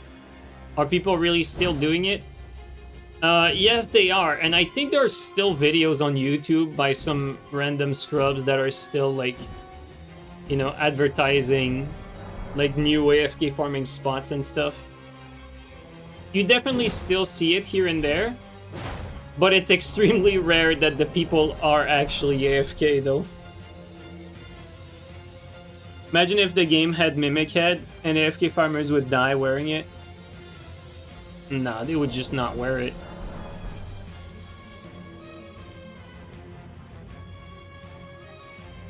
You AFK farm because you can't afford to buy runes online. See, Odium, we sympathize with you. That's a good reason.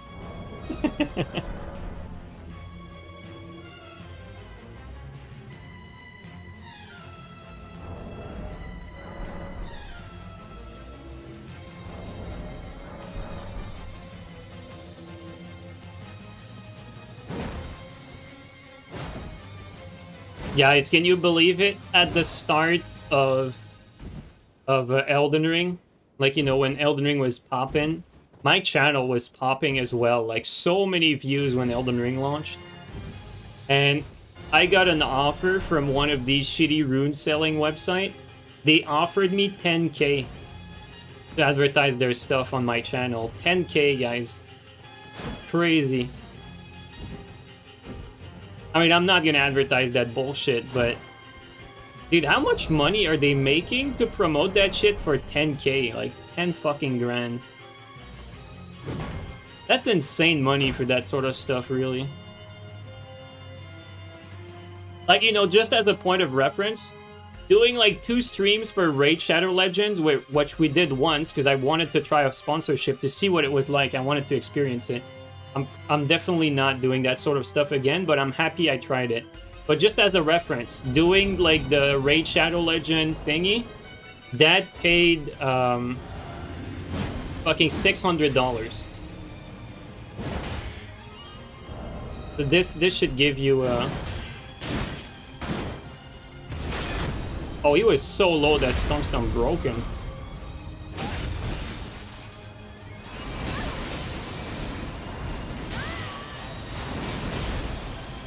Okay, well. Honestly, for Dueling Shield, we're gonna change the strat, like, just slightly. Just a little bit. Like, you know, it's not a big difference in strat. Just a little.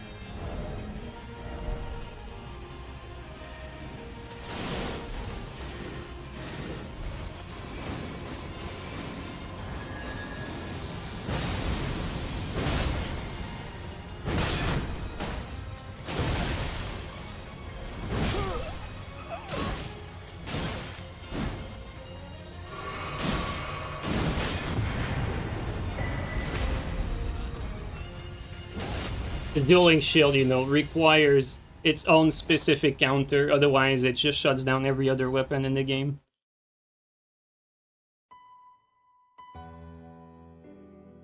$10K, there's no way you're seeing a cent of that money? Yeah, dude, Midwich, I'm not fucking dumb, like... You know, that's what the offer said, but, like, you're absolutely right. Like, I don't believe for a moment that a dishonest fucking shitty website like that would actually pay up. Like, if they did pay up, it would probably, like... They'd probably, like, pay, like, a small, like... A small amount, like, up front, and then ghost you for afterward, you know what I mean? Like, for sure, something like that.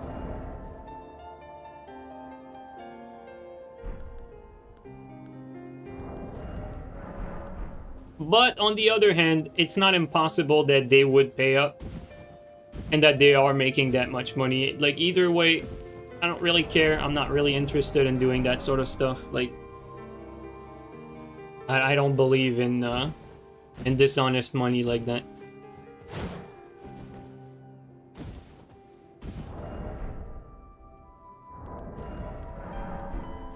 Yo, Mozzarella Lord, thanks for the resub for 34, bro. Really appreciate that.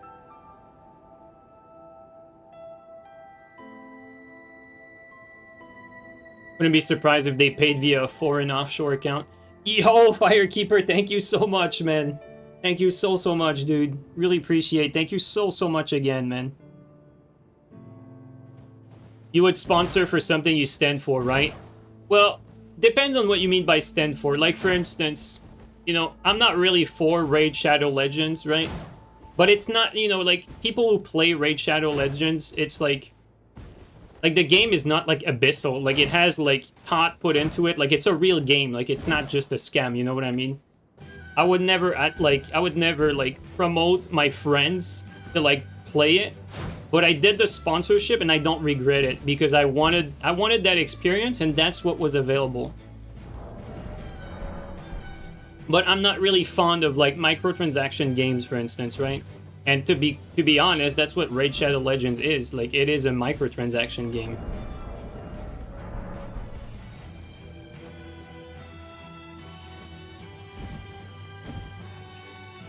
But, you know, I've experienced it. Now I know what it is.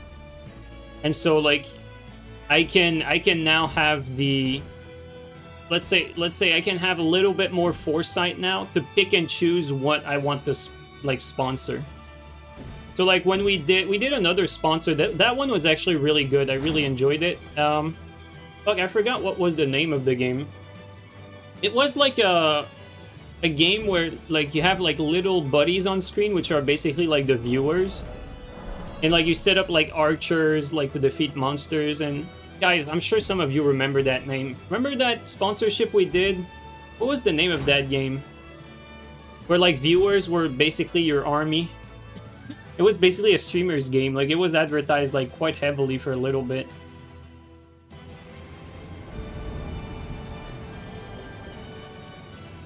It was like Raid or something.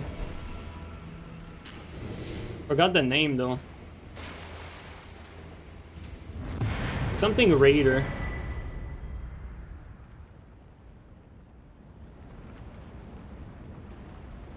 Stream Raider? Was it called Stream Raider? And I forgot, honestly. But that one was pretty decent. Like, all in all, that one was another game you could play with microtransaction, or you could just ignore it. And it was actually a nice little break from, like, basically you do, like, a match of those, then do an invasion, and then a match of those, and it wasn't all that bad. Like, like, people in chat were having fun, like, playing together, basically. Stream Raider is the game. Okay, there you go. So I was right. But yeah, it's a very forgettable name, but that was actually fun. When we did a sponsorship for that, I actually enjoyed it. That was cool. Although, I've also noticed that, obviously, like with anything, like, only the people that are, like, the regulars stay for these sort of sponsorship. And it does hurt the, you know, it does hurt the stream numbers. Like, people don't show up as much. And, like, a few streams after, like, you don't see people as much. It basically hurts the stream long run to do these sponsorships. So, in the future, basically, I'm really only going to be doing stuff that I genuinely believe people would be interested in. Basically, like, two birds in one stone. Like, playing games that I might actually be trying on my own at this point. That's how I look at it.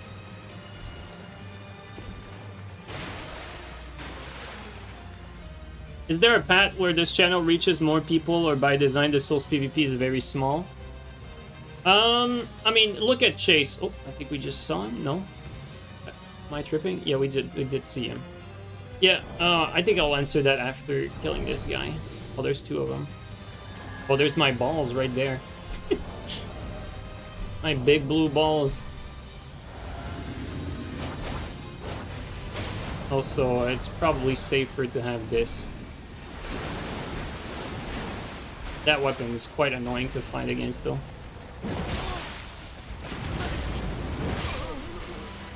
That was the Phantom. So, if this was the Phantom, this is the host. No, he's gonna die by blue ball. I wanted to test my damage against this guy. So yeah, is there a path where this channel reaches more people? Like, there is. If I decide to prostitute myself and pretend as if I'm loving every second of what I'm doing, I think I could reach a wider audience. Now, would that be sustainable to do that? I don't think I would. Like, personally, like, you know, I'm way too honest with myself to be pretending to be something I am not. So that just wouldn't be me. So right away, like, I think I wouldn't be able to, like, cater to the casual audience, so to speak. That's not something I don't think I can do. Now, I'm not saying that's what Chase is doing, but for me to, like, you know, reach the same type of viewership that Chase has, I would definitely have to, you know, act in similar way, so to speak, right? Like always be like A+ politically correct, like never engage in anything, like basically never give any reason for anyone like to hate on you, basically. That's pretty much what Chase is doing. Because content-wise, like the commentary is as numb as it gets, really. But I mean, people are enjoying the positivity, sorry.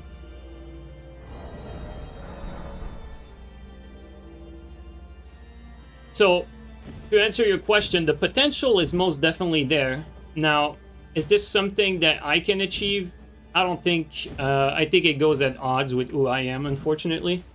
And so I think for me, it's going to be more realistic to stick to the more like hardcore PvP people, the people that, you know, like a little sarcasm, you know, the people that are basically not NPCs, really, like the people that can think for themselves, and like the people that can disagree with me and don't really necessarily care about it all that much, right?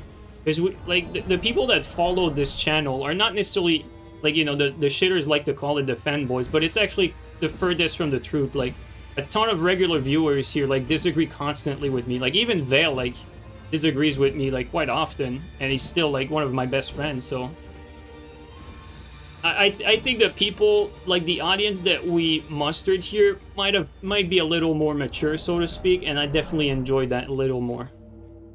Like, you know, people don't mind a little shit talk. They can, you know, forget about it the next day and just go on about their life. Whereas like some of the more like broad audience is a little more infantile, so to speak, right?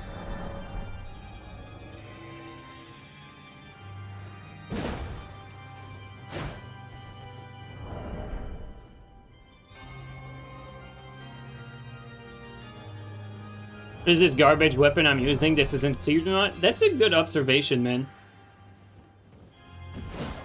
Because quite frankly, I don't know if you guys have seen it, but Steel made a vid recently about one of his short vid who got like 1 million views. Props to him. That's actually like really good, and his vid is actually quite tame. Like if you should watch it on YouTube. Like Steel made a vid basically like, and he showcases how he gets like basically so much quote-unquote hatred from the outer circle, and this outer circle basically encapsulates, you know, the broad casual audience, the audience that Chase is able to reach regularly, right? And so there's a strong argument to be made, like, do you actually want, or can you even reach these people in the first place? Because for me, I'd have to dumb myself down to an incredible level to appeal to these people.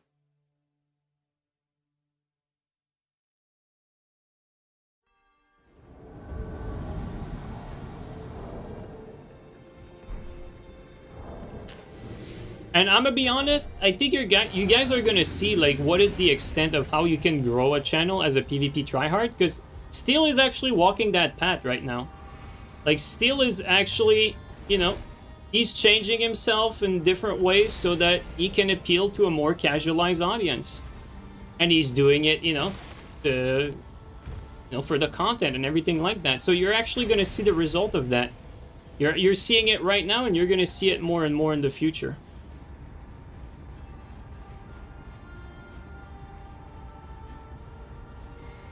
Like, you know, he adopted the format that Chase is doing. He's trying to, like, weed out, like, swear words, all that stuff. I think this guy's light rolling.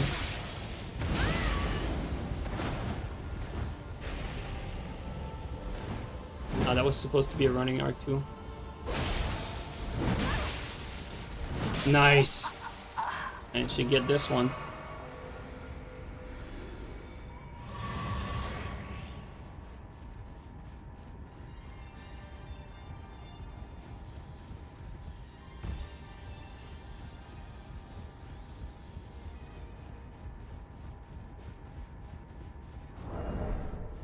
And I'm gonna say it again, guys. I would actually like to walk that path as well, but I just don't have it in me. It's not who I am to, like, act like this, basically. Like Chase can definitely do it naturally. Like that's how he is, I assume, right?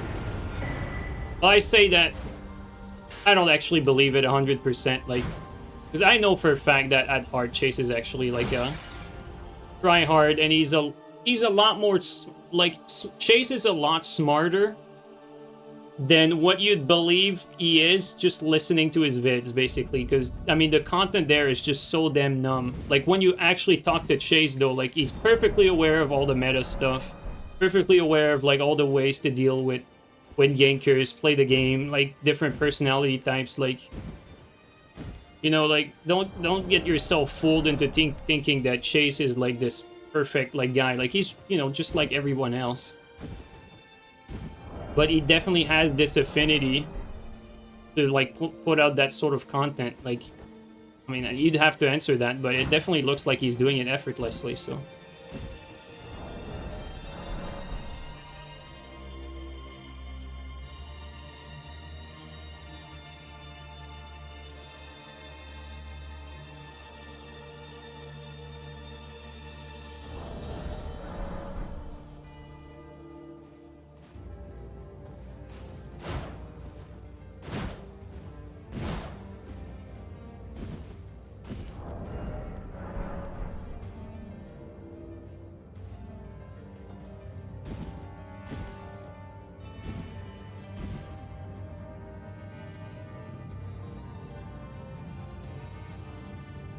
Ever see that weapon used? What makes it particularly good? I don't know how good or bad it is. Baby Turtle is the one that pioneered this weapon. What's special about it is that this axe is the only axe that does blunt damage or like strike damage, right? And so it's the hardest physical damage type to defend against. And the R2 does an insane amount of damage, as you'll see pretty soon.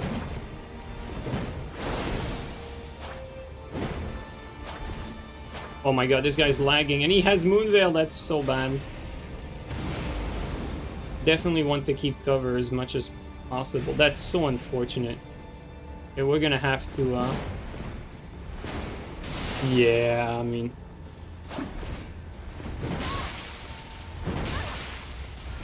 As you're seeing, you know, like 700 damage for like both of these R2s. Now this guy, since he's lagging so much, so just gonna finish him.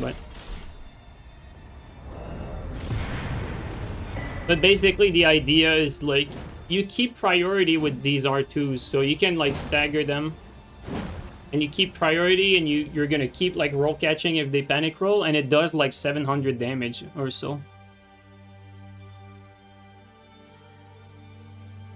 Or did you farm this weapon? Dude, I forgot, actually. I forgot where you even get that weapon. Where do you even get that? I know it's a drop, like you don't find it. I think it's a drop from the Nokron, the Nokron dudes. The random drop for the Nokron enemies. With that said, like we've been talking all the fucking stream about warp tags versus Jawbone. Still have not really tried it. I'm trying to find, like, before we go like with warp, trying to find a candidate, like someone that would be like an easy target to just like dummy test damage on. Headed back from work. Alright, Clivy, I might hit you up tonight if you want to play some Nightreign after this. Warp damage comparison. Yeah, that's what I want. Sorry about that. You can't really compare damage like mid-invasion when you're fighting multiple people, but once you've cleared the phantoms and there's only like the host left, you can definitely test the damage. If the host is not too close to your level skill-wise.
I'm amazed that you haven't died once. I always thought you were picking the best moments in the vids. Well, I'll tell you one thing. I'm probably... In Dark Souls 3, I was most definitely, like, the invader and the duelist who died the least in his fights. For sure. And so, I never really cherry-picked, like, content. And it's true for Elden Ring as well. You see more deaths in Elden Ring because, you know, there's more situations where you invade in this game where dying is, like, unavoidable, so to speak. But I don't cherry-pick my wins or, like, cut, like, the losses. I'd say I'm probably... I don't know about, like, other content creators like Saint Riot, for instance, but I would say, like, amongst, like, the more try-hard content creators, like, I'm probably the one who does, like, the most accurate representation of the wins and losses. Like, I know for a fact other, like, more try-hard content creators, like, cherry-pick way more. Or cherry-pick, period, and I actually don't, so...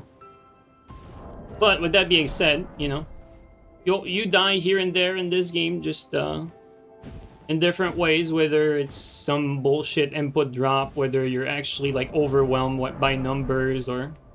You know, the Gankers really want you dead that day, so they'll do everything they can. You know, it doesn't matter what it is. It's not always in your control. And on top of that, you don't always play perfect either. Like, sometimes, it's rare that it happens, but sometimes I'll die to, like, a scrub in a 1v1 too. It rarely happens, but it can happen. You know, there's also some mistakes that are made on your part as well. Usually, though, what I do is I stream about, like, you know, 3 hours, generally speaking. What my usual stream time is, like, I'll stream for 3 hours, and usually I'll die maybe once per hour in this game. It can be lower than that. Sometimes I'll go on and do some deathless streams. I don't really post them anymore, but I've been doing a few deathless streams still in the recent months, but definitely harder to do those than it was in Dark Souls 3, just by the nature of the game. And you also have streams where you die a little more, and sometimes, I mean, I haven't had a bad stream in a while where you die, like, way more than usual. I haven't had one of those in a long time, but that can definitely happen as well. Okay, I think this is the same AFK farmer, but I think he changed spot. I think he might be here.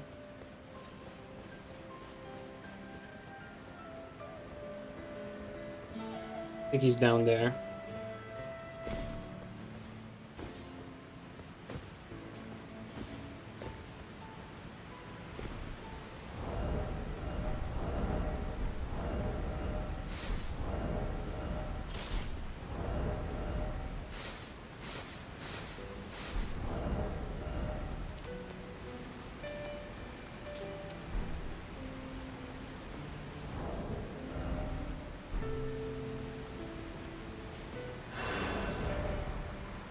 Hopefully we don't get ambushed by a blue here.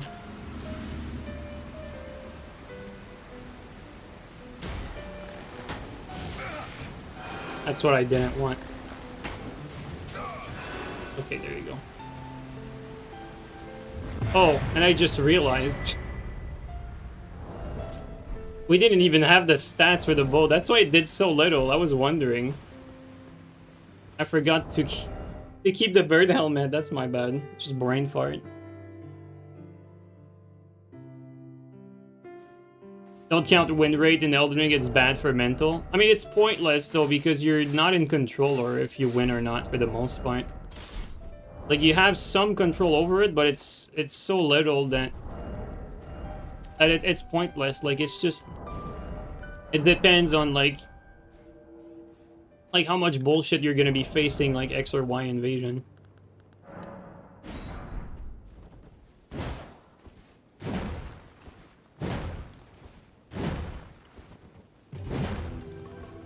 Get less Jawbone axe stream so far? Bro, you guys are jinxing it.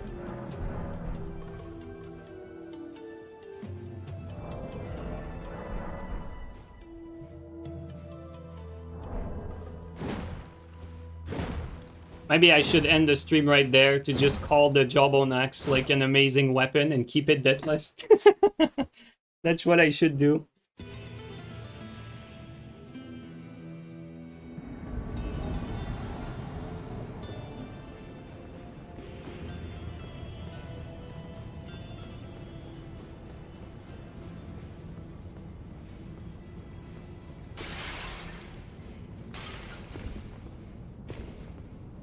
Shoreline Cave incoming. Dude, to be fair, like, I just don't play those anymore. Like, you know, whether it's, like, in front of Rykard, like, there are some spots that I just accepted are unplayable, and I just don't play them. A few spots in front of bosses, sort of stuff.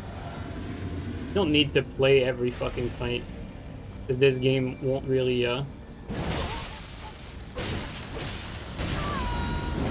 care all that much. He'll throw you at, like, anywhere, even inside a rock, like we did earlier this stream. Like, we got spawned inside a rock twice.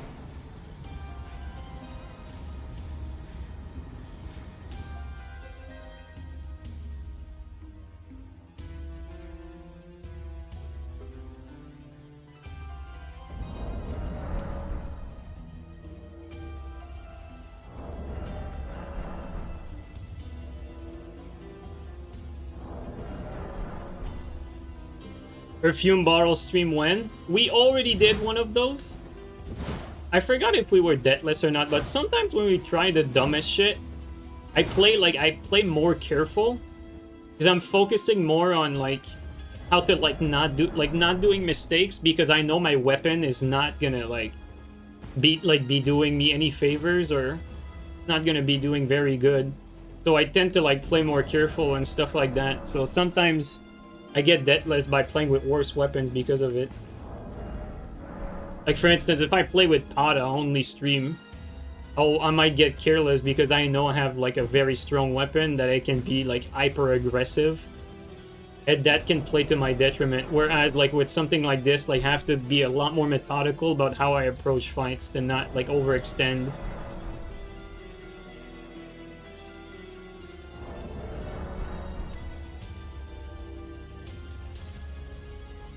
And also, let's not forget, the quality of the players you're fighting is always different. And as much as I have a chance to beat anyone in a 1v1, like even the very best, you know, if it's multiple of them, it's gonna be quite hard.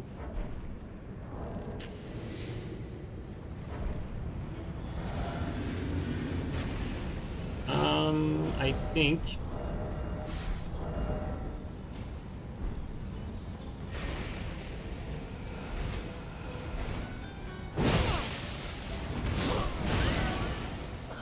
Well, that's all she wrote.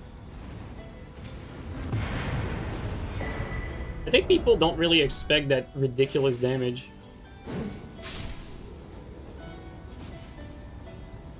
What's the best level to invade at? It depends on what you mean by best, because if you mean fun, I mean, people have a different definition of fun. Like, I know people that only invade at low level because they think it's the only fun level. Some of them actually do that to try, like, wacky shit, but most of them just really wink and are not honest with themselves. Some people think the most fun level are the level where there's the most competition at, which is basically nowhere, because everyone's kind of bad when you invade at this game.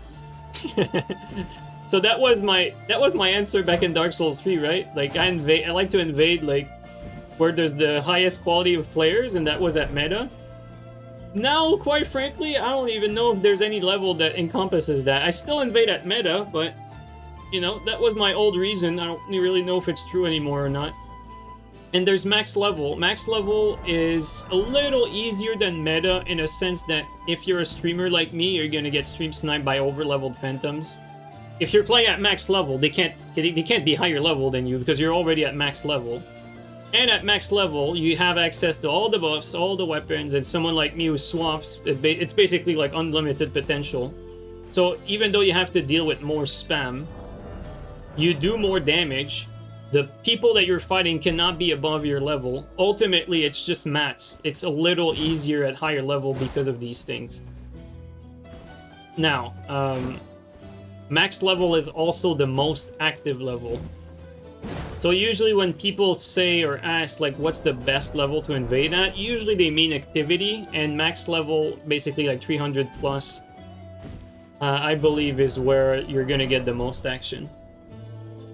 But it's not for everyone. Like, a lot of people will find it annoying to deal with all the spell spam because it's definitely gonna be there.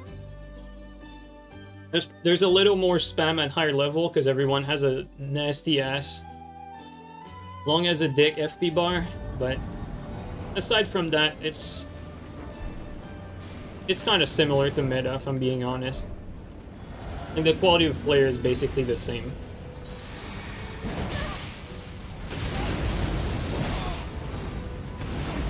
Wow, that's so slow.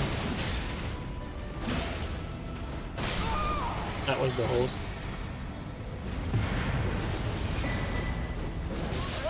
Nice assist.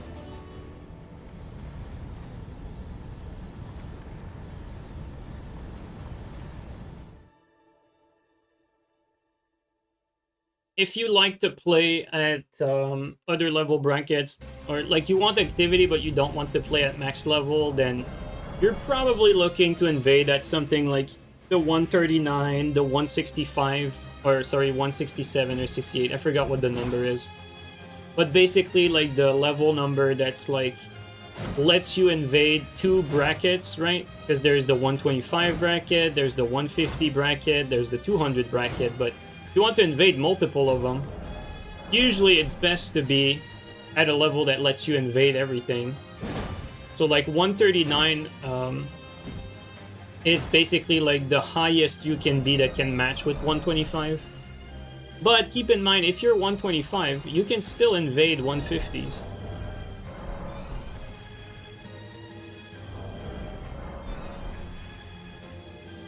It's just that you're putting yourself at a disadvantage because you're passing up on some valuable levels that make a difference.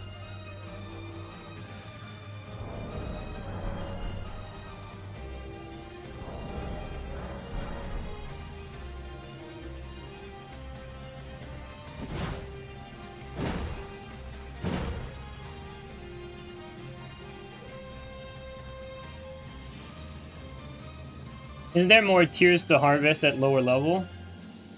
What does that mean? It's the point of the sport, isn't it? Not for me, man. I think a lot of casuals see this as the invaders take pleasure in ruining people's playthrough, but I think the fun is mostly in the asymmetrical gameplay. Like, you know, there's two ways you can enjoy fights from my perspective. Either you fight one person that's similarly skilled as you, and quite frankly, there's not a lot of good players in this game compared to like Dark Souls 3, for instance. So even when we do these dueling segments at the end of the stream, it's always the same 3 people basically that you see every stream, unfortunately for me. So there's not really that much variety there. And so how can you make a complete noob be a challenge? Well, you put a bunch of them together, and now you still have a challenging fight that you're very likely to lose as well. So that's how I see it.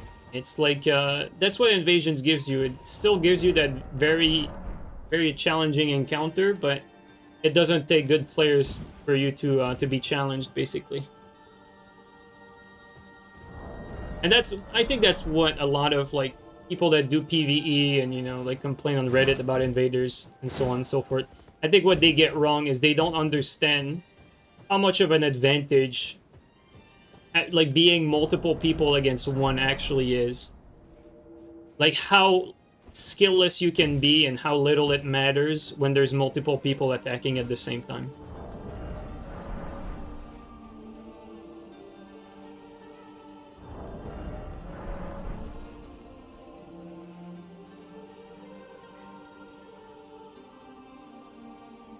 We thought of making a stream of Dark Souls 3 just for fun as an unusual thing.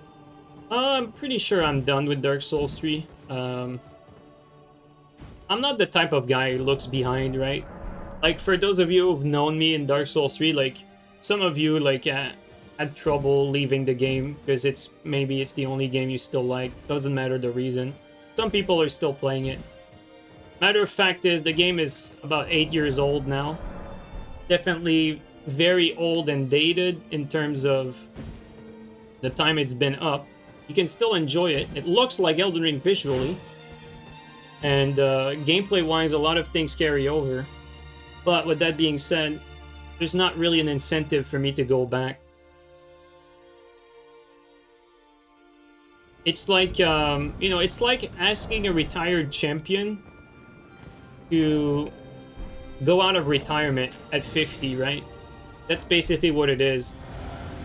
Like, I stopped playing Dark Souls 3 when Elden Ring came out. I did everything that there was to be done in Dark Souls 3. You know, I won, like, tournaments, like, throughout, like, the life cycle of the game. I beat, like, the generation of tryhards from the start, the middle, and the end of the game. And basically, like, got to the top where I invented a playstyle that was so prominent that it carried over to this game. And now, like, people swap and they don't even know it originally came from me and shit. Like, the whole neutral swapping. Like, most people are not even aware that we actually started that with Dark Souls 3 and the Gundyr and everything. But yeah, like, there's very little incentive for me to go back. And it's the same thing with Rainbow Six, right? Like, with Rainbow Six, like, we played that. I played that game to death. It was my favorite game of all time, really. But, I mean, at some point, like, you have to move on and, like, move forward. Like, it just is a thing of the past now, and I don't intend to go back to Rainbow Six either. It's just the way it is. Now, if From Software comes out with a Dark Souls 4, will I be happy? Absolutely. But I also have to juggle, like, you know, people that watch this stream really play these games for fun, right? Whereas I, on the other hand, I also play games for fun, but I also play them as a source of income. And so I also look at things as in, okay, is the game that I'm playing right now, like, is the Souls game, let's say, is the Souls game I'm playing right now the Souls game that would give me the highest viewership and the, you know, the highest revenue for the time spent on it? Right now, Elden Ring is going to be that game for a while. And even though Nightreign came out, and I actually really enjoy Nightreign, and I still play it off stream to this day, and I really enjoy it, I don't think Nightreign would get me that sort of viewership. So I just don't make content out of Nightreign, but I still play it just for my own personal enjoyment. Become a Dark Souls 1 PvP streamer for $0.001 per vid. They're probably going to make Elden Ring 2 and not DS4. Yeah, I mean, you know, I said Dark Souls 4, but could be any Souls game, really. Eh, boy. Not a big fan of this place, guys.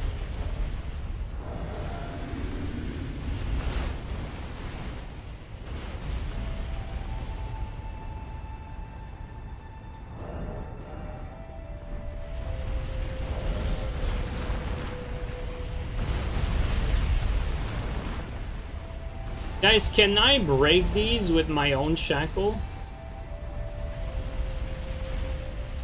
Is that a thing? Just a shackle. Too far deep in here. Do I even have it? Wait, do I not have the shackle? Oh no, it's here. Never mind.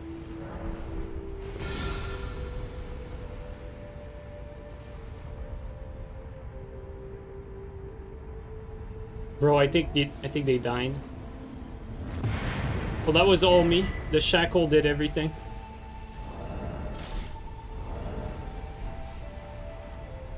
You see that play? Like, it was so high IQ that the chariot started to go haywire because of the shackle, and it just killed them.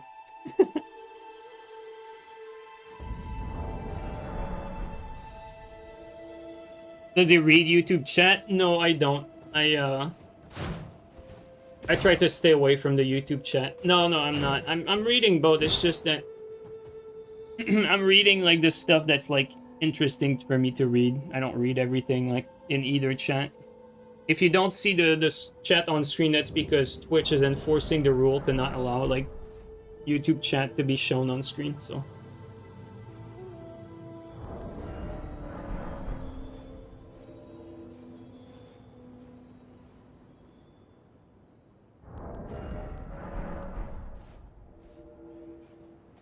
And also, keep in mind, every time there's an invasion going on, I don't read any chat at all.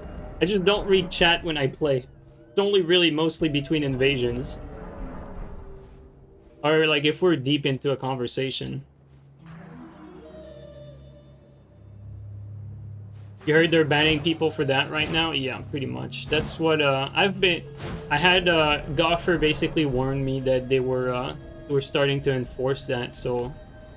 So I removed the YouTube chat on screen, which is unfortunate, man. Like, it makes no sense.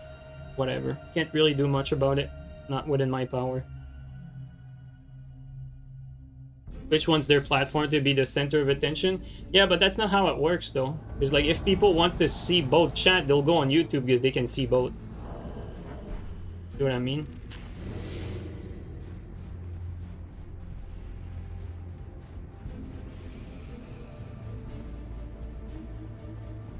Oh, wow. Building shield, are we? Alright. Oh. No bone axe, guys, unfortunately.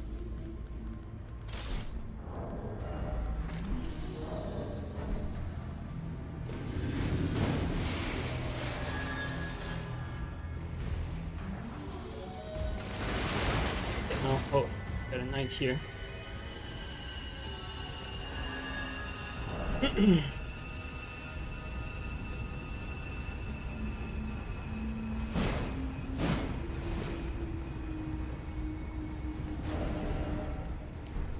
These guys were like, we heard that you said you were deathless.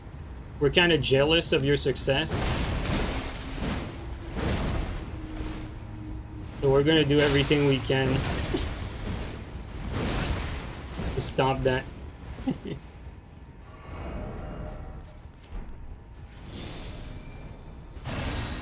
So then you see the dueling shield come out.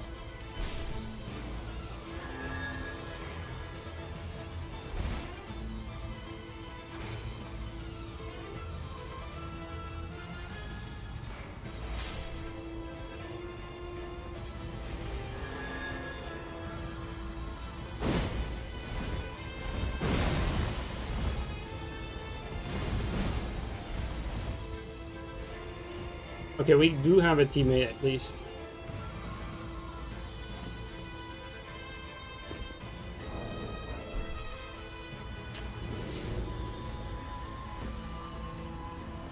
Bezos doesn't make any decision about Twitch. Like, he has other people making decisions for him.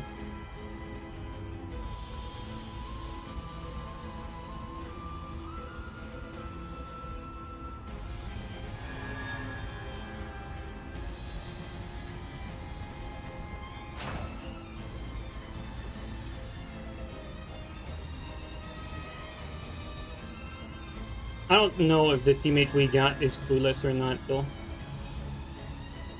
Like, I have no idea.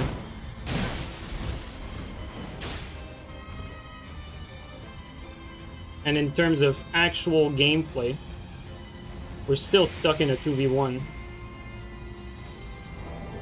We're not getting any help right now, even if there's an invader in there somewhere.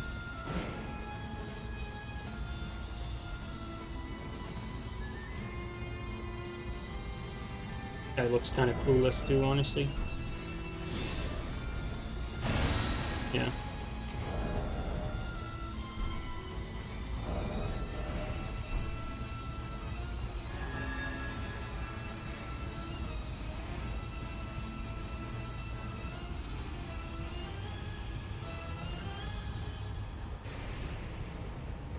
And they're basically like hugging each other in a corridor, like we can't do anything.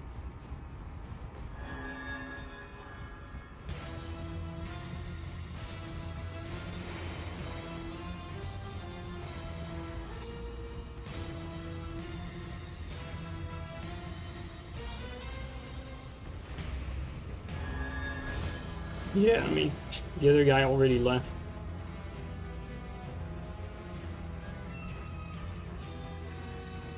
The other guy doesn't know how to approach team invasions. You don't want to be on the same side, otherwise you're risking friendly fire. Like, you want to attack them from both sides to separate them. This guy doesn't know that.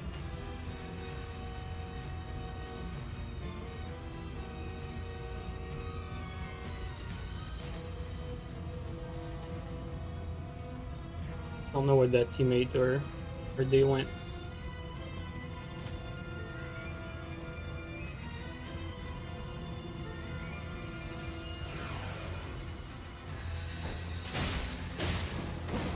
Yeah, I don't know what teammate is doing.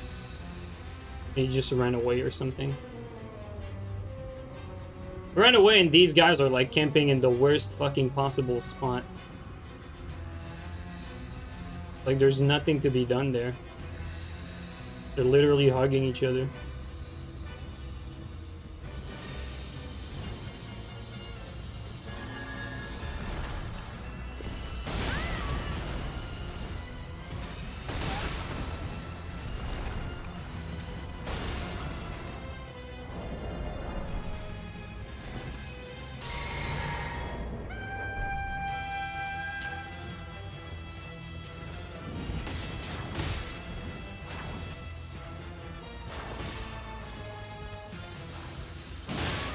There he is. Alright. I actually unlocked just slightly and it.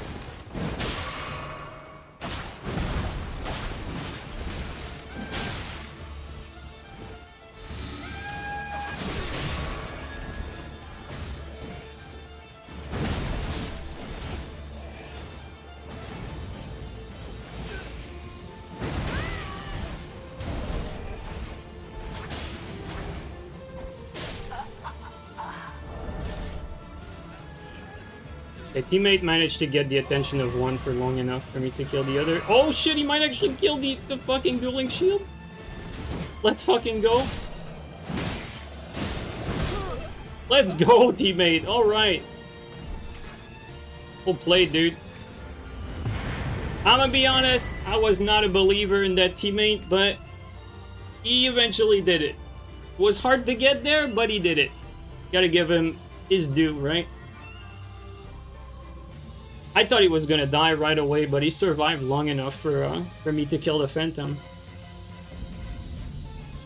I mean, you don't ask anything more than that, but he did more than that. He was actually winning versus the host dueling shield out of everything, right? Crazy.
A shepherd and his sheep in the crops field.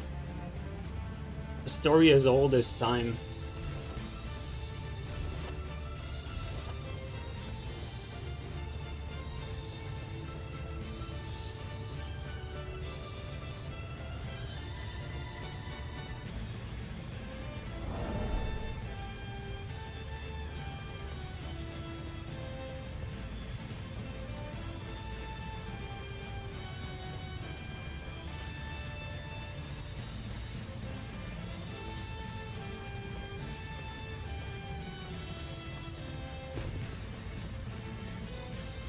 know we saw 2.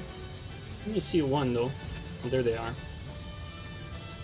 Has the Ender sword, so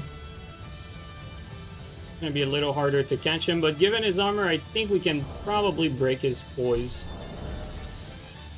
Be wrong with the RR2, but we'll see.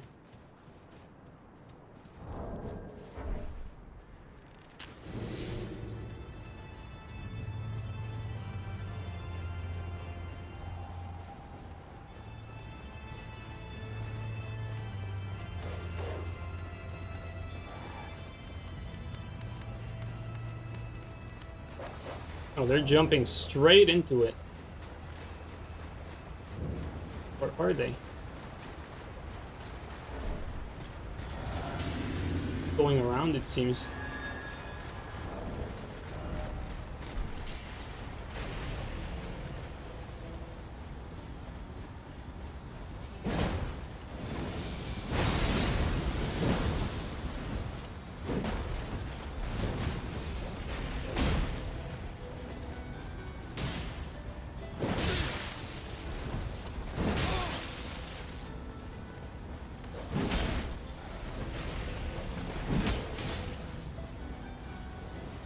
Oh, this is compelling gameplay, guys.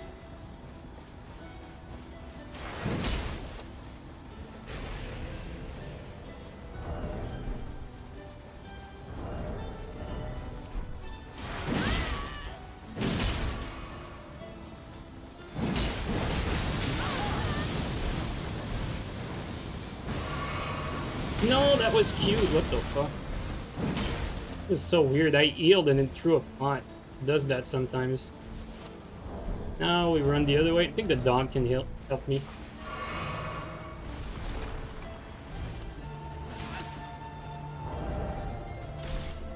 Too late.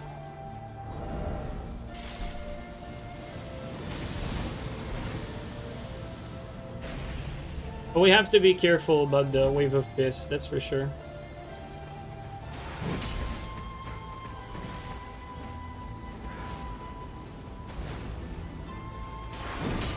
I mean, this guy is just running.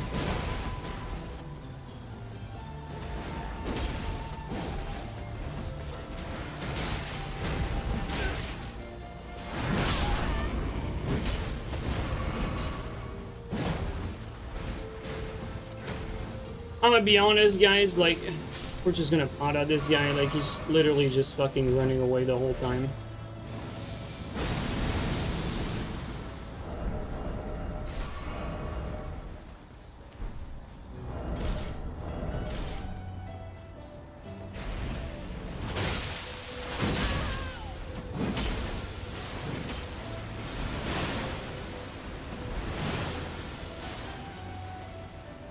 This is just obnoxious at this point.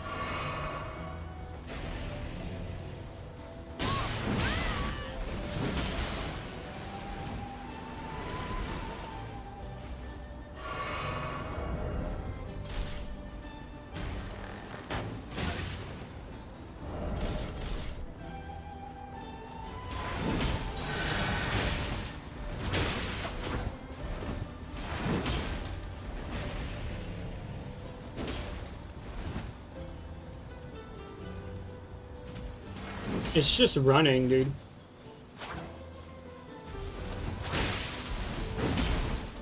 Running around his friend.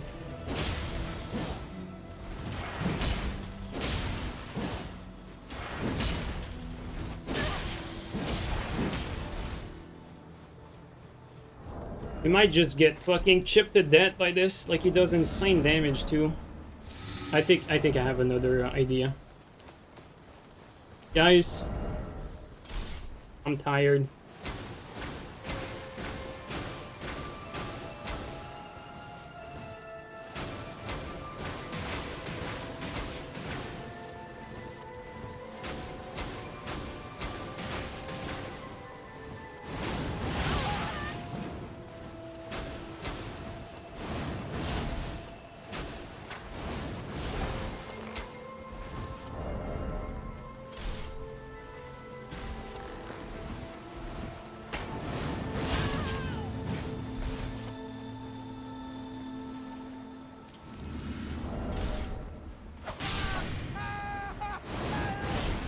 Okay, we're gonna test the Jawbone axe damage against this guy.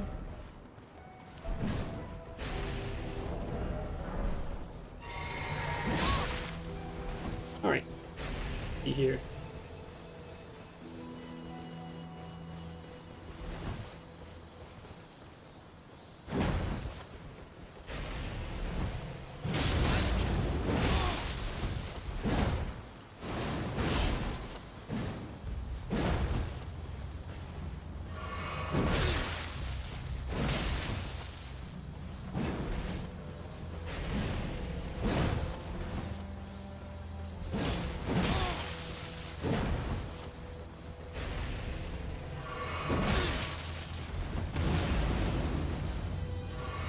Try to land a clean R2.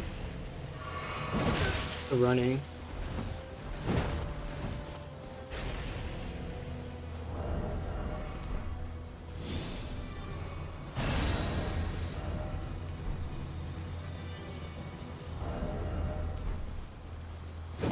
Okay, 680. 680. Now let's try this. Oh, 716. It's just way more. The warp is definitely better. Okay, well, we saw the damage. 680 versus 716, dude. So warp tax is just better, man. All this stream just to realize that it's just an inferior weapon to warp tax. I mean, no surprise, really. There's no surprise there, but still. The takeaway from that stream, I think, is that the R2 for the warp tax is underrated. And I believe also the R2 and warp tax combo into follow-up, so it would do even more damage here. It was with lightning and water? Was it in water, though? Fuck. I mean, we need to test it again.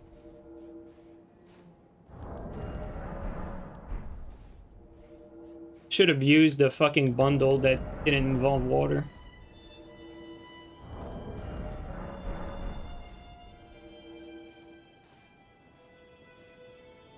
Are they both in water? Maybe, maybe not.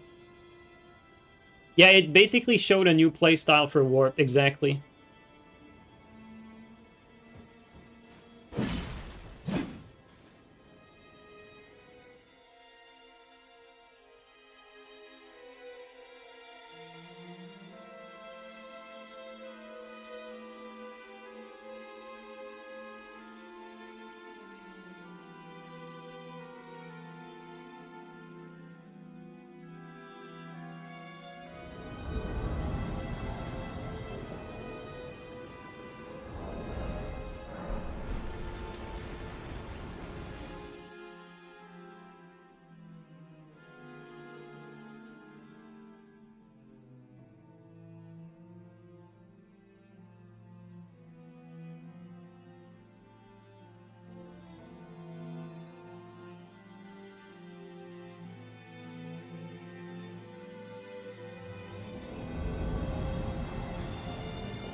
Well,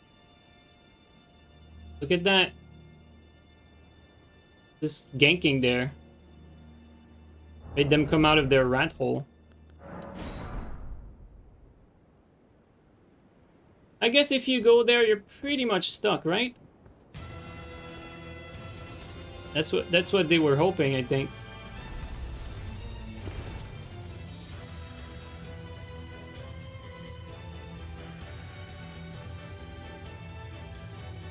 Hey man, when you suck at the game, you suck at the game, right? And only use a ladder to leave? Well, there you go. Well, I guess it's a mission failed for them.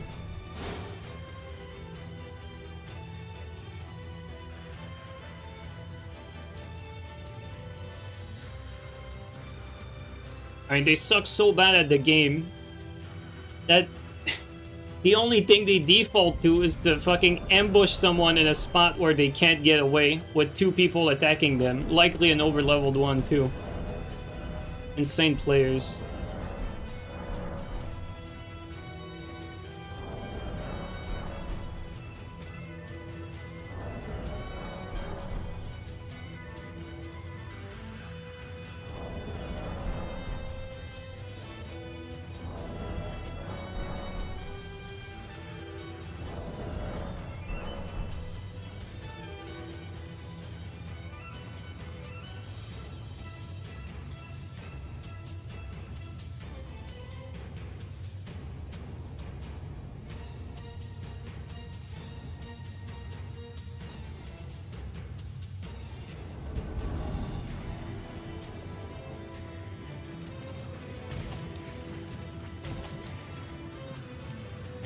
Alright.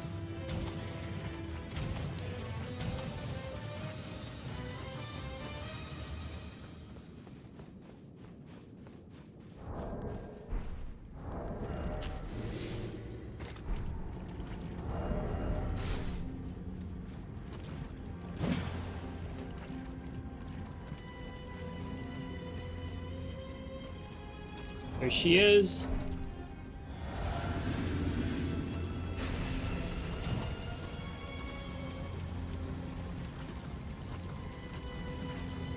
What do you have? Double dagger, but the unusual type. The latency's not too bad.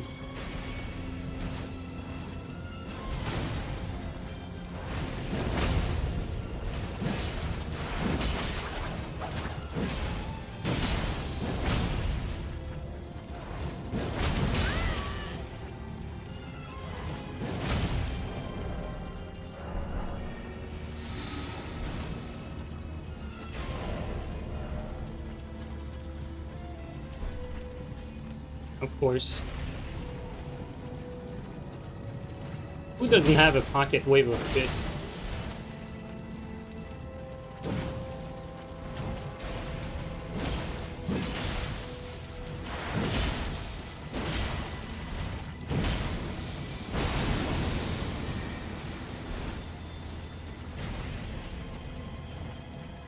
Okay, thank you, Steel.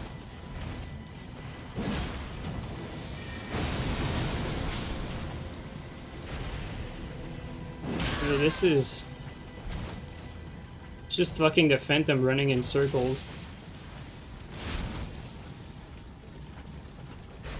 Just waiting for a free moment where he can range attack spam.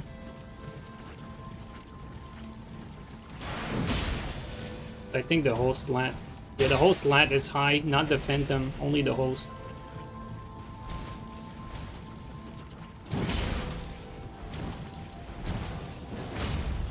We need to kill the Phantom first, no matter how you look at it.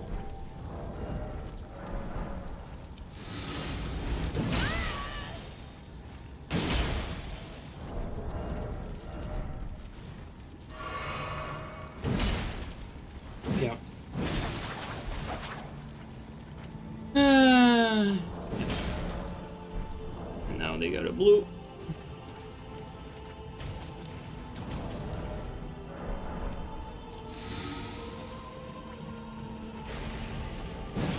Yeah, his lat's high.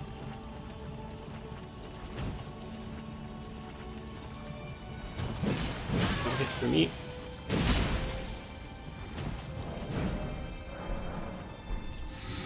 Careful about getting hit from behind somewhere.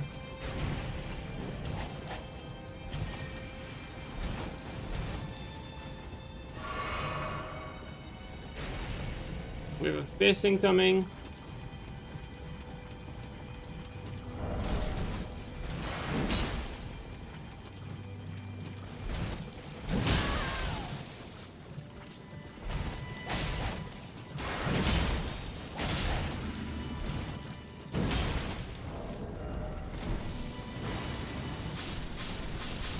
Compelling ass gameplay, dude, like seriously. It's just the Phantom running away the entire time while we can't fight the host straight up. Because he's too latent, so even if we get the host separated, we're not gonna be able to kill him quickly. There's too much lat.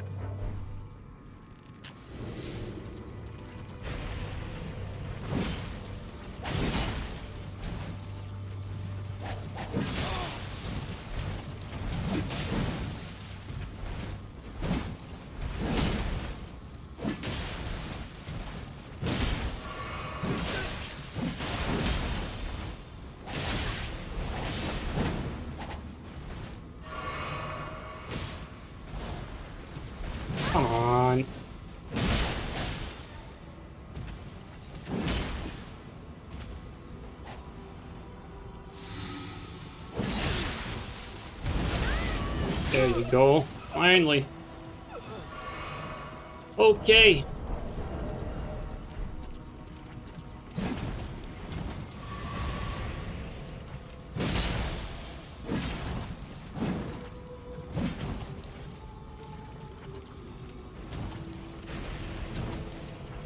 Let's definitely backstab there.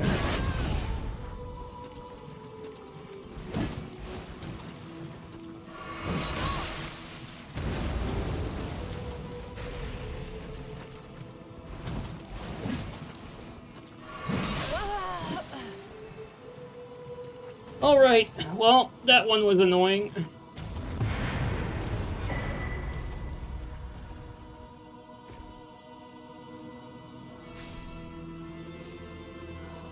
I mean, we pretty much reached the 3-hour mark here. I think it's a good time to stop. When I start to get annoyed like that, that's usually my cue for like, okay, that's enough. Alright though, better to keep it deathless, because you know, when you mention deathless, then, you know, the scrubs start to get tilted, the ones that are hate watching, and then they try to set up a gank where you have no chance of winning, basically, which requires 0 effort in this game. But, to their displeasure, we still kept it deathless. Good stream today.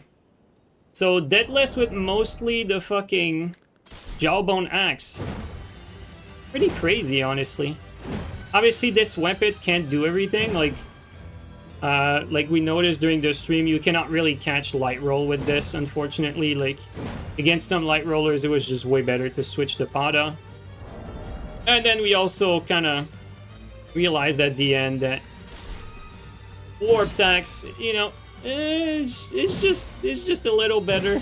Unfortunately, like, there's not that much of a reason to use Jawbone. Even if Jawbone does strike damage, the damage is very similar on both, and this one has a better R1 and follow-up. Because, like, when you do the R2 like that, you have the threat of the follow-up. So, definitely better for overall gameplay, but what's good about this is that we found out about the mostly R2 playstyle for this axe, because DR2 is very, very good. It's very fast. And it keeps priority too. That's what's cool about it. Keeps priority and gets them stunned long enough to do like chains of attacks like that.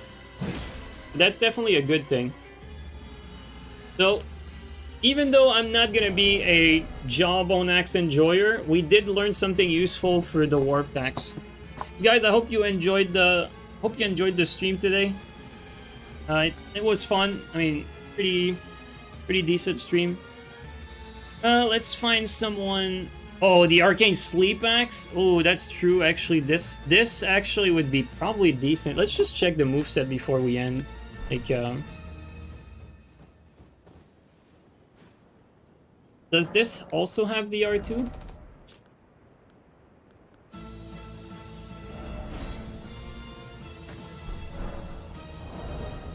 Oops.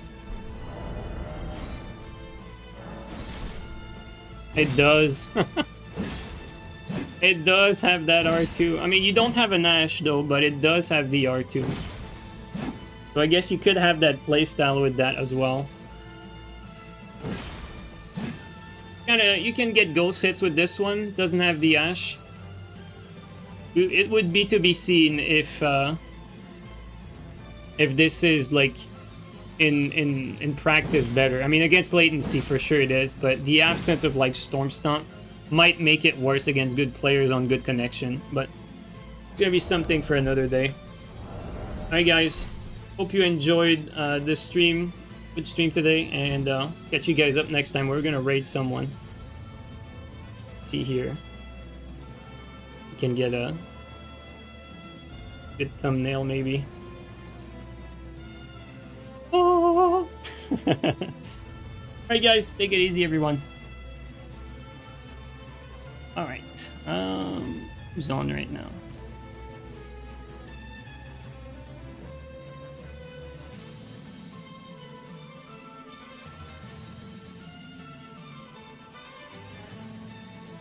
Okay, no one playing Elden Ring. Some people play Nightreign though. Yeah. I think this is going to be a...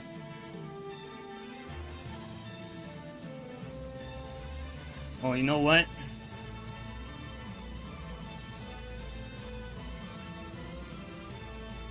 Let's rate someone different. Someone who's rated me a lot recently. And since there's no one playing Elden Ring, let's switch it up. Alright guys, take it easy everyone.